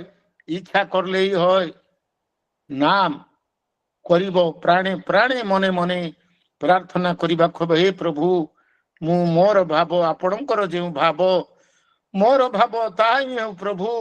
ଏହିପରି ଭାବରେ ମଣିଷ ଯେତେବେଳେ ପ୍ରାର୍ଥନା କରେ, ସେତେବେଳେ ଭବସାଗରରୁ ଭବସାଗର ମାନେ ହୋଇ ଉଠିବାର ସାଗର, ଏଇ ଯେ ସଂସାର, ସେଇ ସଂସାର ସାଗରରୁ ସହଜରେ ମଣିଷ ମୁକ୍ତ ପାଇଯାଏ। ଏହି ପ୍ରସଙ୍ଗରେ ପରମ ଦୟାଳୁ ଶ୍ରୀ ଠାକୁର ବାଇବେଲର ଗୋଟିଏ କଥାକୁ ସୁନ୍ଦର ଭାବରେ ପରମ ଦୟାଳୁ ଶ୍ରୀ ଠାକୁରଙ୍କର ପାଖରେ ଆଲୋଚନା ହଉଥିଲା। ଶ୍ରୀ ଠାକୁର ବୁଝେଇ ଦେଇଛନ୍ତି ଯେ ସେଦିନ ବାଇବେଲରେ ଗୋଟିଏ ଚୋଟ ଭଗବାନ ଜେସସ୍ କହିଥିଲେ, ହି who has found his life shall lose it, and who loses his life for my sake shall find it। ମାନେ ସାଧାରଣ ଢଙ୍ଗରେ ଯଦି ଆମେ ଏଇ ଯୋଉ ସେଣ୍ଟେନ୍ସ ତାକୁ ଯଦି ଆନାଲାଇଜ କରିବା, ବିଶ୍ଳେଷଣ କରିବା, ତାହେଲେ ସେଇ ମଣିଷ ଯିଏ ତାର ଜୀବନକୁ ହିଁ ଚାହେଁ, ତାହେଲେ ସେ ତାର ଜୀବନକୁ ହରେଇ ଦିଏ। କିନ୍ତୁ ଯିଏ ତାର ଜୀବନଟାକୁ ମୋ ଭିତରେ ଖୋଜେ, ତାହେଲେ ସେ ଜୀବନ ପାଏ। ତାହେଲେ ତ ଏଇଟା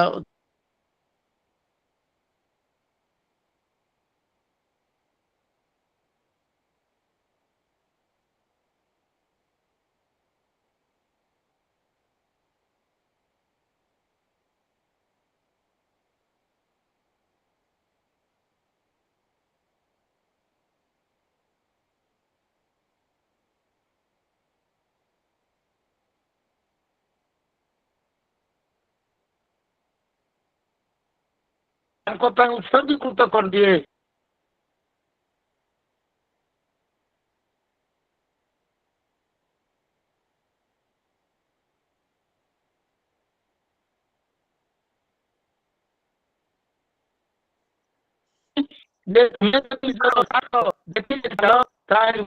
କେତେ ସୁନ୍ଦର ଭାବରେ ବୁଝେଇଦେଲେ ପରମ ଦୟାଳୁ ଶିଶୁ ଠାକୁର। ମାନେ he who has found his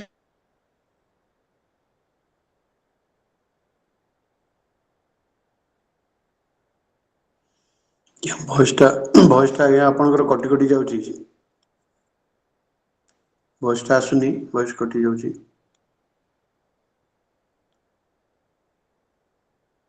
ଆଜ୍ଞା ଆପଣଙ୍କର ଭଏସଟା କଟି ଯାଇଛି, ଭଏସ ଆସୁନି।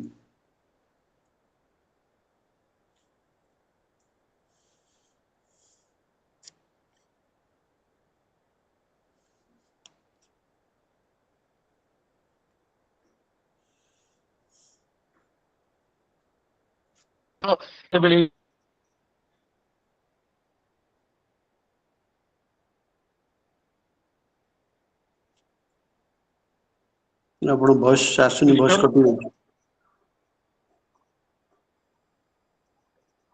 ହ୍ୟାଲୋ ଦାଦା,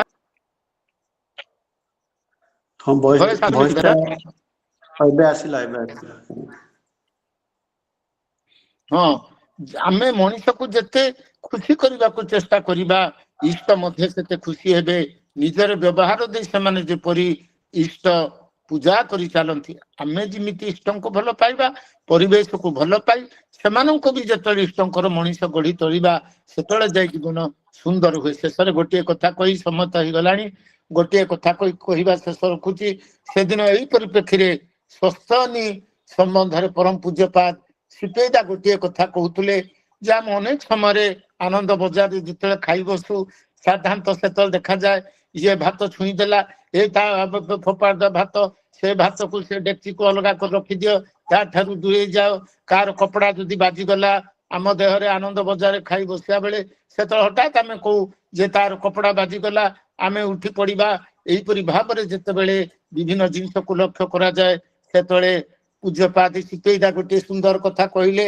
କହୁଛନ୍ତି ଯେ କେବଳ ଭାତ ଖାଇବା ଉପରେ ସାଧାରଣ ଭାବରେ ଆମେ ମାନେ ଯାହା ମାନୁଛନ୍ତି, ତାହା କିନ୍ତୁ ଠିକ ସ୍ୱସ୍ତନୀର 5 ନିୟମ ଭିତରେ ତ ସେଗୁଡିକ ନାହିଁ। କେବଳ କଣ ଭାତ ଖାଇବାଟା ଭିତରେ ହିଁ ସ୍ୱସ୍ତନୀ ରହିଛି? ତୁମର ମା ମାଉସୀ ଇତ୍ୟାଦି ଆମିଷ ଖାଉଥିଲେ ମଧ୍ୟ ଅସୁବିଧା ନାହିଁ, ତୁମ ପାଇଁ ଅଲଗା ଭାବରେ ରାନ୍ଧିଲେ ତୁମେ ତାହା ଖାଇପାରିବ।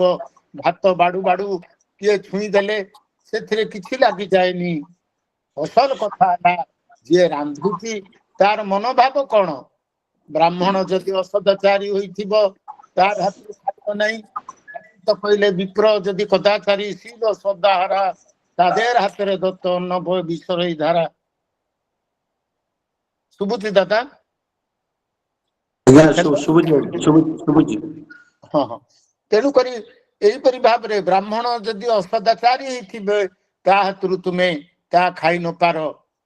ଆମେ ସ୍ୱସ୍ତନୀକୁ କରିଦେଇଛୁ, ଏମିତି କରିଦେଇଛୁ। କହୁଛନ୍ତି ସିପେଇଦା ଅତି ଦୁଃଖିତ ମନରେ ଯେ ଆଜି ଆମେ ସ୍ୱସ୍ତନୀକୁ ଏମିତି କରିଦେଇଛୁ ଯେ ସାଧାରଣ ଲୋକ ଆମ ସହ ମିଶିବାକୁ ବି ପସନ୍ଦ କରନ୍ତିନି। ଆମର କେତେ ଜଣ ବ୍ରାହ୍ମଣ ଗୁରୁ ଭାଇ ଏବଂ ମା ଖାଇବା ସମୟରେ କେଉଁ କୋଣରେ ବସିକିରି ଖାଆନ୍ତି। ଯଦି ଆସନ ଯୋଡି ହେଇଯାଏ ସେଠାରେ ତ ଜମା ବସନ୍ତି ବି ନାହିଁ। ଦେଖନ୍ତୁ କେତେ ଭୁଲ ଆମେ କରୁଛନ୍ତି, ତା ଆମେ ଭାବି ବି ପାରିବାନି। ଏହା ଦ୍ୱାରା ବହୁ ଲୋକ ଆମ ଠାରୁ ଦୂରରେ ଯାଉଛନ୍ତି। ଯଦି ବିପ୍ର ନୁହେଁ ଆମକୁ ଶ୍ରଦ୍ଧାରେ ଖାଇବାକୁ ଦେବେ, ତାହା ତାର ମାନ ରଖି ଖାଇବାକୁ ଗଲେ ସ୍ୱସ୍ତନୀ କେବେ ବି ଭାଙ୍ଗି ଯାଏ ନା, ବରଂ ଖାଇଲେ ଭାଙ୍ଗେ। କାରଣ ଜଣଙ୍କର ଶ୍ରଦ୍ଧାକୁ ଭାଙ୍ଗି ତା ଆମରେ କେତେ କଷ୍ଟ ଦେଇଛେ, ତା ଖୁବ୍ ହିଁ ଖରାପ। ଖାଉ ଖାଉ ଆମ ପାଖ ଦେଇ ଯଦି କେହି ଚାଲିଯାଏ ଓ ତାର କପଡାଟା ଯଦି ଆମ ଦେହରେ ବାଜିଯାଏ, ତେବେ ଆମେ ସେ ଖାଇବାଟା ଫିଙ୍ଗି ଦିଅନ୍ତି। ଏଟା କେତେ ଦୁଃଖଦାୟକ ବିଷୟ। କେତେ ଭୁଲ କରନ୍ତି କହିଲେ, କହୁଛନ୍ତି ସିପେଇଦା କେତେ ଭୁଲ କରୁଛନ୍ତି ଆମେ କହିଲେ। କାହା ମନରେ ଦୁଃଖ ନ ଦବା, ସମସ୍ତଙ୍କୁ ଭଲ ପାଇବା, ଏହା ହେଲା ଦୀକ୍ଷା ଓ ସ୍ୱସ୍ତନୀର ମୂଳ ମନ୍ତ୍ର। ତେଣୁ ଆସନ୍ତୁ ଆଜି ଆମେ ପରିବେଶକୁ ସେବା କରିବା। ମଣିଷର ହୃଦୟକୁ ଜୟ କରିବା, ପରିବାରରେ ଶାନ୍ତି ରଖିବା, ପରିବେଶରେ ଶାନ୍ତି ରଖିବା ଏବଂ ପ୍ରଭୁଙ୍କୁ ପ୍ରତିଷ୍ଠା କରି ଦୁର୍ଲଭ ମଣିଷ ଜୀବନକୁ ଧନ୍ୟ କରି ଗାଇ ଉଠିବା ବନ୍ଦେ ପୁରୁଷୋତ୍ତମ। ଜୟ ଗୁରୁଦାତା। ଜୟ ଗୁରୁ। খুব সুন্দর ভাবে আমার সামনে শ্রদ্ধা ঠাকুরଙ୍କର ସପ୍ରତିନିଧି ଡକ୍ଟର ସୁକୁମାର ତ୍ରିପାଠୀ ବିଭିନ୍ନ ଦିଗ ଦେଇକି ଆମର ଠାକୁରଙ୍କ କଥା ସବୁ ତୋଳି ଧରିଲେ। ପ୍ରଫୁଲ୍ଲାଙ୍କୁ ଠାକୁର ଯୋଉ ଦାୟିତ୍ୱ ଦେଇଥିଲେ ନିର୍ଦ୍ଦିଷ୍ଟ ସମୟରେ ନିର୍ଦ୍ଦିଷ୍ଟ ଦାୟିତ୍ୱ ତା ପ୍ରଫୁଲ୍ଲା ଠିକ ସମୟରେ ପାଳନ କରିପାରିନଥିଲେ ଆଉ ସେଇଥିପାଇଁ ଠାକୁର କ୍ଷୋଭ ପ୍ରକାଶ କରିଥିଲେ ଏବଂ ସେ ଦାୟିତ୍ୱ ପାଳନ ନ କରିବା ଭିତର ଦେଇକି ଆମର ଚରିତ୍ରଟା କିଭଳି ବିଶୃଙ୍ଖଳିତ ହେଇଯାଏ ଏବଂ ଆମେ କିଭଳି ଏଇ କର୍ମଫଳ ଗ୍ରହ ଦୋଷ କବଳରେ ପଡ଼ିଯାଉ ସେ କଥା ଠାକୁର କ୍ଷୋଭର ସହିତ ସେ କଥା କହିଥିଲେ ଏବଂ ସେ କଥାକୁ ନେଇକରି ଯେ ଏ କର୍ମଫଳଟା କିଭଳି ଏବଂ ଆସେ କିଭଳି ଖଣ୍ଡନ ହୁଏ ସେ କର୍ମଫଳ ଯୋଗୁଁ ମଣିଷର ପ୍ରାରବ୍ଧ ଯୋଗୁଁ ସେ ସେଭଳି ପାଇଥାଏ, ସନ୍ତାନ ପାଇଥାଏ, ସ୍ତ୍ରୀ ପାଇଥାଏ ବା ସବୁକିଛି ପାଇଥାଏ, ସାଙ୍ଗ ହଉ ପିତାମାତା ହୁଅନ୍ତୁ ସବୁକିଛି ତାର ପ୍ରାରବ୍ଧରୁ ହିଁ ତାକୁ ସେଇ କର୍ମ ନେଇକରି ତାକୁ ଭୋଗିବାକୁ ପଡ଼ିବ, ସେଥିପାଇଁ ସେ ପ୍ରାପ୍ତ ହେଇଥାଏ। ଆଉ ସେ କଥାକୁ ନେଇକି ହରେନ ଭଦ୍ରଙ୍କର ଏଇ ଯେ ସମସ୍ୟା ଥିଲା, ପାରିବାରିକ ସମସ୍ୟା ଥିଲା, ପରିବାରରେ ଯେଉଁ ବିଶୃଙ୍ଖଳା ଥିଲା ଆଉ ତାଙ୍କର ଯେଉଁ ବିଷାଦ ଥିଲା ଆଉ ସେ କଥା ସେ ଠାକୁର ତାଙ୍କୁ ବିଭିନ୍ନ ଦିଗ ଦେଇକରି ସେ କଥା ସେ କଥାକୁ ତାଙ୍କୁ ବିଷାଦ ଦୂରେଇ ଦେଇଥିଲେ ଯେ ଯେଉଁ ମଣିଷ ଯେ ଦୁଃଖ ଭୋଗ କରୁଛି ତାର କାରଣ କ'ଣ ବା ପାରିବାରିକ ସମସ୍ୟା ଯାହା ବି ହଉ ତାର କାରଣ କ'ଣ ଏବଂ ତାର ନିରାକରଣ କ'ଣ, ମଣିଷ କିଭଳି କର୍ମ ଫଳରୁ ମୁକ୍ତି ପାଇବ ଆଉ ସେ କଥା ମଧ୍ୟ ସେ ଠାକୁର କହିଥିଲେ ଯେ ଯଦି ମଣିଷର ଯେ ଇପ୍ସିତଙ୍କ ଇଚ୍ଛା ପୂରଣ ଟାଣ ଠାରୁ ତାର ପ୍ରବୃତ୍ତିର ଇଚ୍ଛା ପୂରଣ ଟାଣଟା ଜୋର ହୁଏ ତାହେଲେ ମଣିଷ କର୍ମଫଳକୁ ଏଡ଼େଇବା କଷ୍ଟକର। ତେଣୁ ଆମକୁ ପ୍ରବୃତ୍ତିର ଟାଣ ପ୍ରବୃତ୍ତିର ଇଚ୍ଛା ପୂରଣ ଟାଣ ଠାରୁ ଇପ୍ସିତ ଇଷ୍ଟଙ୍କ ପ୍ରତି ଟାଣଟା ବଢ଼ିବାକୁ ପଡ଼ିବ, ଇଷ୍ଟଙ୍କ ଇଚ୍ଛା ପୂରଣ କରିବାର ଟାଣଟାକୁ ବଢ଼ିବାକୁ ପଡ଼ିବ। ତା ଭିତରେ ଆମର କର୍ମଫଳ ଖଣ୍ଡନ ହେବ। ସ୍ୱପ୍ରବୃତ୍ତିର ଅର୍ଥ থাকে ଇଷ୍ଟ କାର୍ଯ୍ୟ ଲୟ ସେଇ ଯୋଗୀ ସେଇ ସନ୍ନ୍ୟାସୀ କାଳନତ ଯାର ଭଏ ଏ କଥାକୁ ନେଇକି ଅତି ସୁନ୍ଦର ଭାବରେ ଗରୁଡ଼ ପୁରାଣର କଥା ଏବଂ ବାଇବେଲର କଥା ଆମ ପାଖରେ ତୋଳି ଧରିଲେ। ବିଶେଷ ଭାବରେ ହରେନ ଭଦ୍ର ଠାକୁରଙ୍କ ଯେ ଭକ୍ତ ଥିଲେ ତାଙ୍କର କଥାକୁ ନେଇକି ଆମ ପାଖରେ ତୋଳି ଧରିଲେ ଏବଂ ଏ ଯେ ସୁସ୍ଥନୀ ସଦାଚାର ତାକୁ ନେଇକି ଆମ ପାଖରେ ତୋଳି ଧରିଲେ। ପୂଜନୀୟ ସିପାହୀ ତାଙ୍କର କଥା ଆଉ ଖାଦ୍ୟର କଥା ଆମ ପାଖରେ ତୋଳିଦେଲେ। ଆମର ସ୍ୱର୍ଣ୍ଣ ଶବ୍ଦ ତାଙ୍କର ତାଙ୍କ ପରିବାର ସମସ୍ତଙ୍କର ସୁସ୍ଥ ଶରୀର ନିରାମ ଜୀବନ ପାଇଁ ତାଙ୍କ ପରିବାର ସମସ୍ତଙ୍କର ସର୍ବଦା ମଙ୍ଗଳ ପାଇଁ ଆମେ ଠାକୁରଙ୍କ ସେଇ ଜন্য ପ୍ରାର୍ଥନା ଜଣାଇବା। ଏମିତି ପ୍ରଭୁଙ୍କ କଥା କହିକି ଆମ ପ୍ରାଣ ପୁଷ୍ଟ କରିଥାଉ ଏଇ ଥର ଅଭ୍ୟାସ ଥାଉ ଏଇ ଠାକୁରଙ୍କ ପ୍ରାର୍ଥନା। ଆଜ୍ଞା ଜୟ ଗୁରୁ। ଜୟ ଗୁରୁ, ଜୟ ଗୁରୁ ଦାତ, ଜୟ ଗୁରୁ। ଆସନ୍ତାକାଲି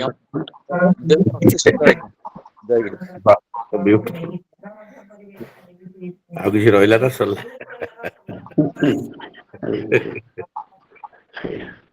ଆସନ୍ତାକାଲିର ସତ୍ସଙ୍ଗ ପ୍ରତିଦିନ ଭଳି ନିବେଦନ କରିଛନ୍ତି ମୋର ଭାଇ ଡକ୍ଟର ସୁରେଶ ଚନ୍ଦ୍ର ଦଳ ଏସ୍, ଶ୍ରୀ ପ୍ରଭୁଦୀପ ସାହୁ ଏବଂ ଇଞ୍ଜିନିୟର ପ୍ରଣବ କୁମାର ସାଣୀ ସତ୍ସଙ୍ଗ ନିବେଦନ କରିଛନ୍ତି। ଆସନ୍ତାକାଲି ସତ୍ସଙ୍ଗ ନିବେଦନ କରିବା।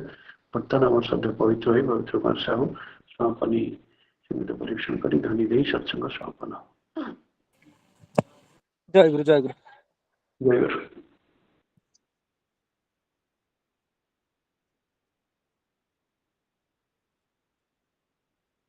କେତେ ଜନ୍ମ ଯାଇଛି କେତେ ଜନ୍ମ ଜୀବରେ ଏହି ଜନ୍ମରେ ପାଇଛି ଦୟାଲ ଚରଣ ସ୍ଥାନରେ। କେତେ ଜନ୍ମ ଯାଇଛି କେତେ ଜନ୍ମ ଜୀବରେ ଏହି ଜନ୍ମରେ ପାଇଛି ଦୟାଲ ଚରଣ ସ୍ଥାନରେ।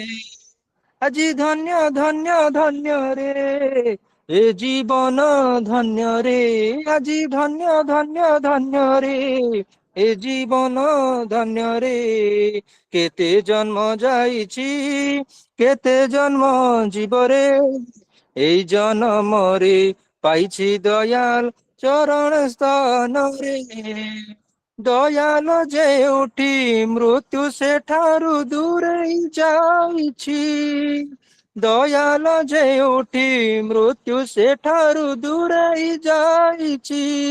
আজি অমর জীবন ঐশী চেতনা অমৃত ঝরুছি আজি অমর জীবন ঐশী চেতনা অমৃত ঝরুছি মন্দ্রিত হেউছি মন বৃন্দাবন আজি মন্দ্রিত হেউছি মন বৃন্দাবন মন্দ্রিত হেউছি মন বৃন্দাবন মন্দ্রিত হেউছি মন বৃন্দাবন মুরলি সোনরে মুরলি সোনরে কেতে জন্ম যাইছি কেতে জন্ম জীবরে এই জন্মরে পাইছি দয়াল চরণ স্থানরে আজি ধন্য ধন্য ধন্য রে এ জীবন ধন্য রে আজি ধন্য ধন্য ধন্য রে এ জীবন ধন্য রে ইষ্ট প্রতিষ্ঠারে ঐশ্বর্য যশ দাসী হই সেবা করই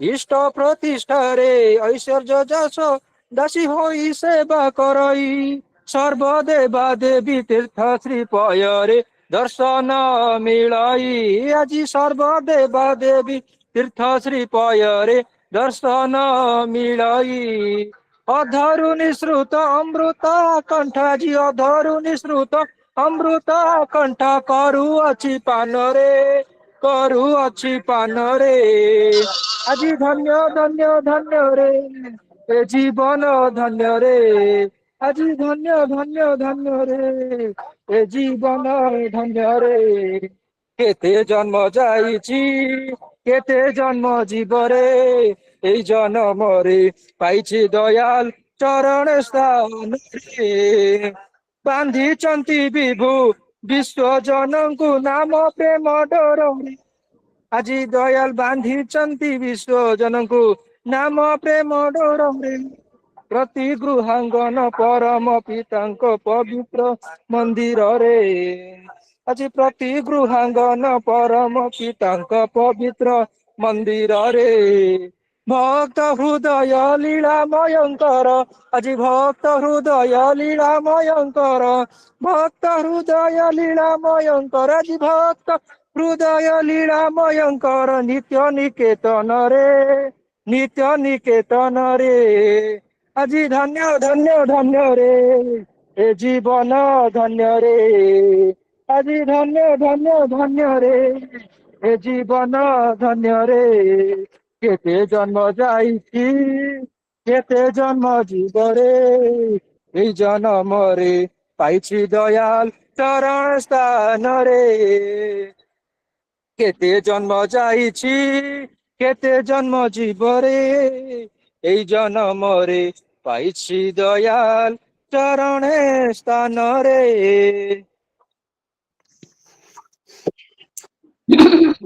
বন্দে পুরুষোত্তমম वन्दे पुरुषोत्तमम् বন্দে পুরুষোত্তমম वन्दे पुरुषोत्तमम्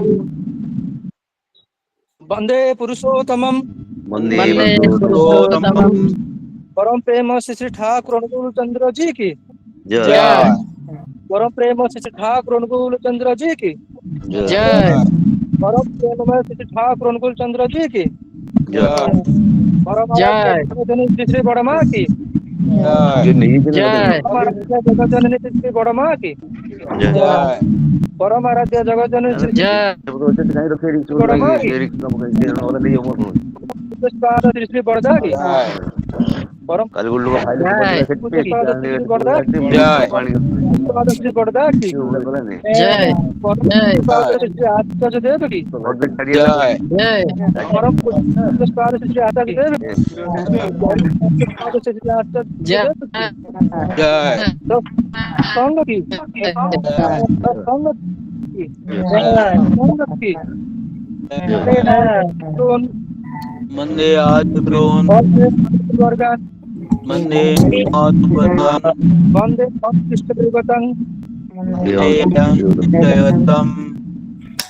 वंदे पुरुषोत्तमं वन्दे पुरुषोत्तमम् वंदे पुरुषोत्तमं वन्दे पुरुषोत्तमम् ठाकुर गुरु चंद्र जी की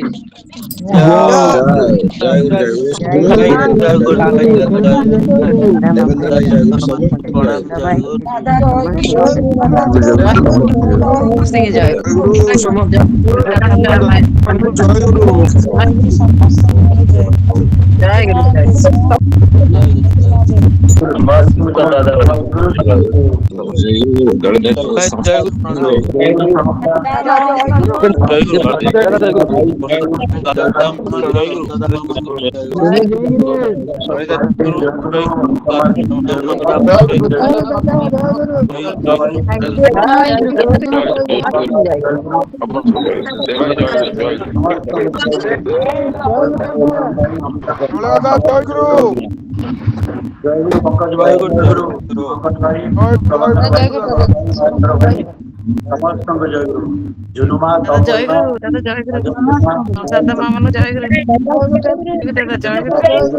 ସମସ୍ତଙ୍କୁ ଜୟଗୁରୁ।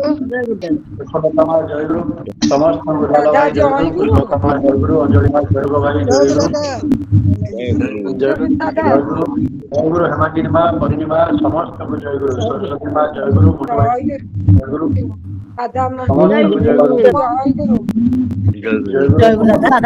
ଜୟଗୁରୁ। ଆଉ ସମସ୍ତଙ୍କୁ ଜୟଗୁରୁ, ସବାଇକୁ ଜୟଗୁରୁ। ଜୟଗୁରୁ, ମୁଟୁ ଭାଇ ଜୟଗୁରୁ, ସମସ୍ତଙ୍କୁ ଜୟଗୁରୁ। ଭାଇ ଜୟଗୁରୁ, ସମସ୍ତଙ୍କୁ ଜୟଗୁରୁ, ସବାଇকে ଜୟଗୁରୁ। ଜୟଗୁରୁ ସୁମତି ମା ଜୟଗୁରୁ, ଜୟଗୁରୁ ଜୟଗୁରୁ ଜୟଗୁରୁ। ସଞ୍ଜୟ ଭାଇ ଜୟଗୁରୁ, ସମସ୍ତଙ୍କୁ ଜୟଗୁରୁ। ସୁଷମା ଜୟଗୁରୁ, ବିକ୍ରାନ୍ତ ଭାଇ ଜୟଗୁରୁ, ସମସ୍ତଙ୍କୁ ଜୟଗୁରୁ। ଜୟଗୁରୁ ବିନୋଦ ଭାଇ ଜୟଗୁରୁ, ସମସ୍ତଙ୍କୁ ଜୟଗୁରୁ। ସବାଇকে ଫାଇନାଲ କରିବା। ফাইনাল জয়গুরু। ফাইনাল জয়গুরু, ସମସ୍ତଙ୍କୁ ଜୟଗୁରୁ, সবাইকে জয়গুরু। জয়গুরু প্রণব দা, পূর্ণিমা, সমস্তকে জয়গুরু। জয়গুরু জয়গুরু। ফাইনাল জয়গুরু, তপইমা জয়গুরু, সমস্তকে জয়গুরু, সবাইকে জয়গুরু। জয় কৃষ্ণ।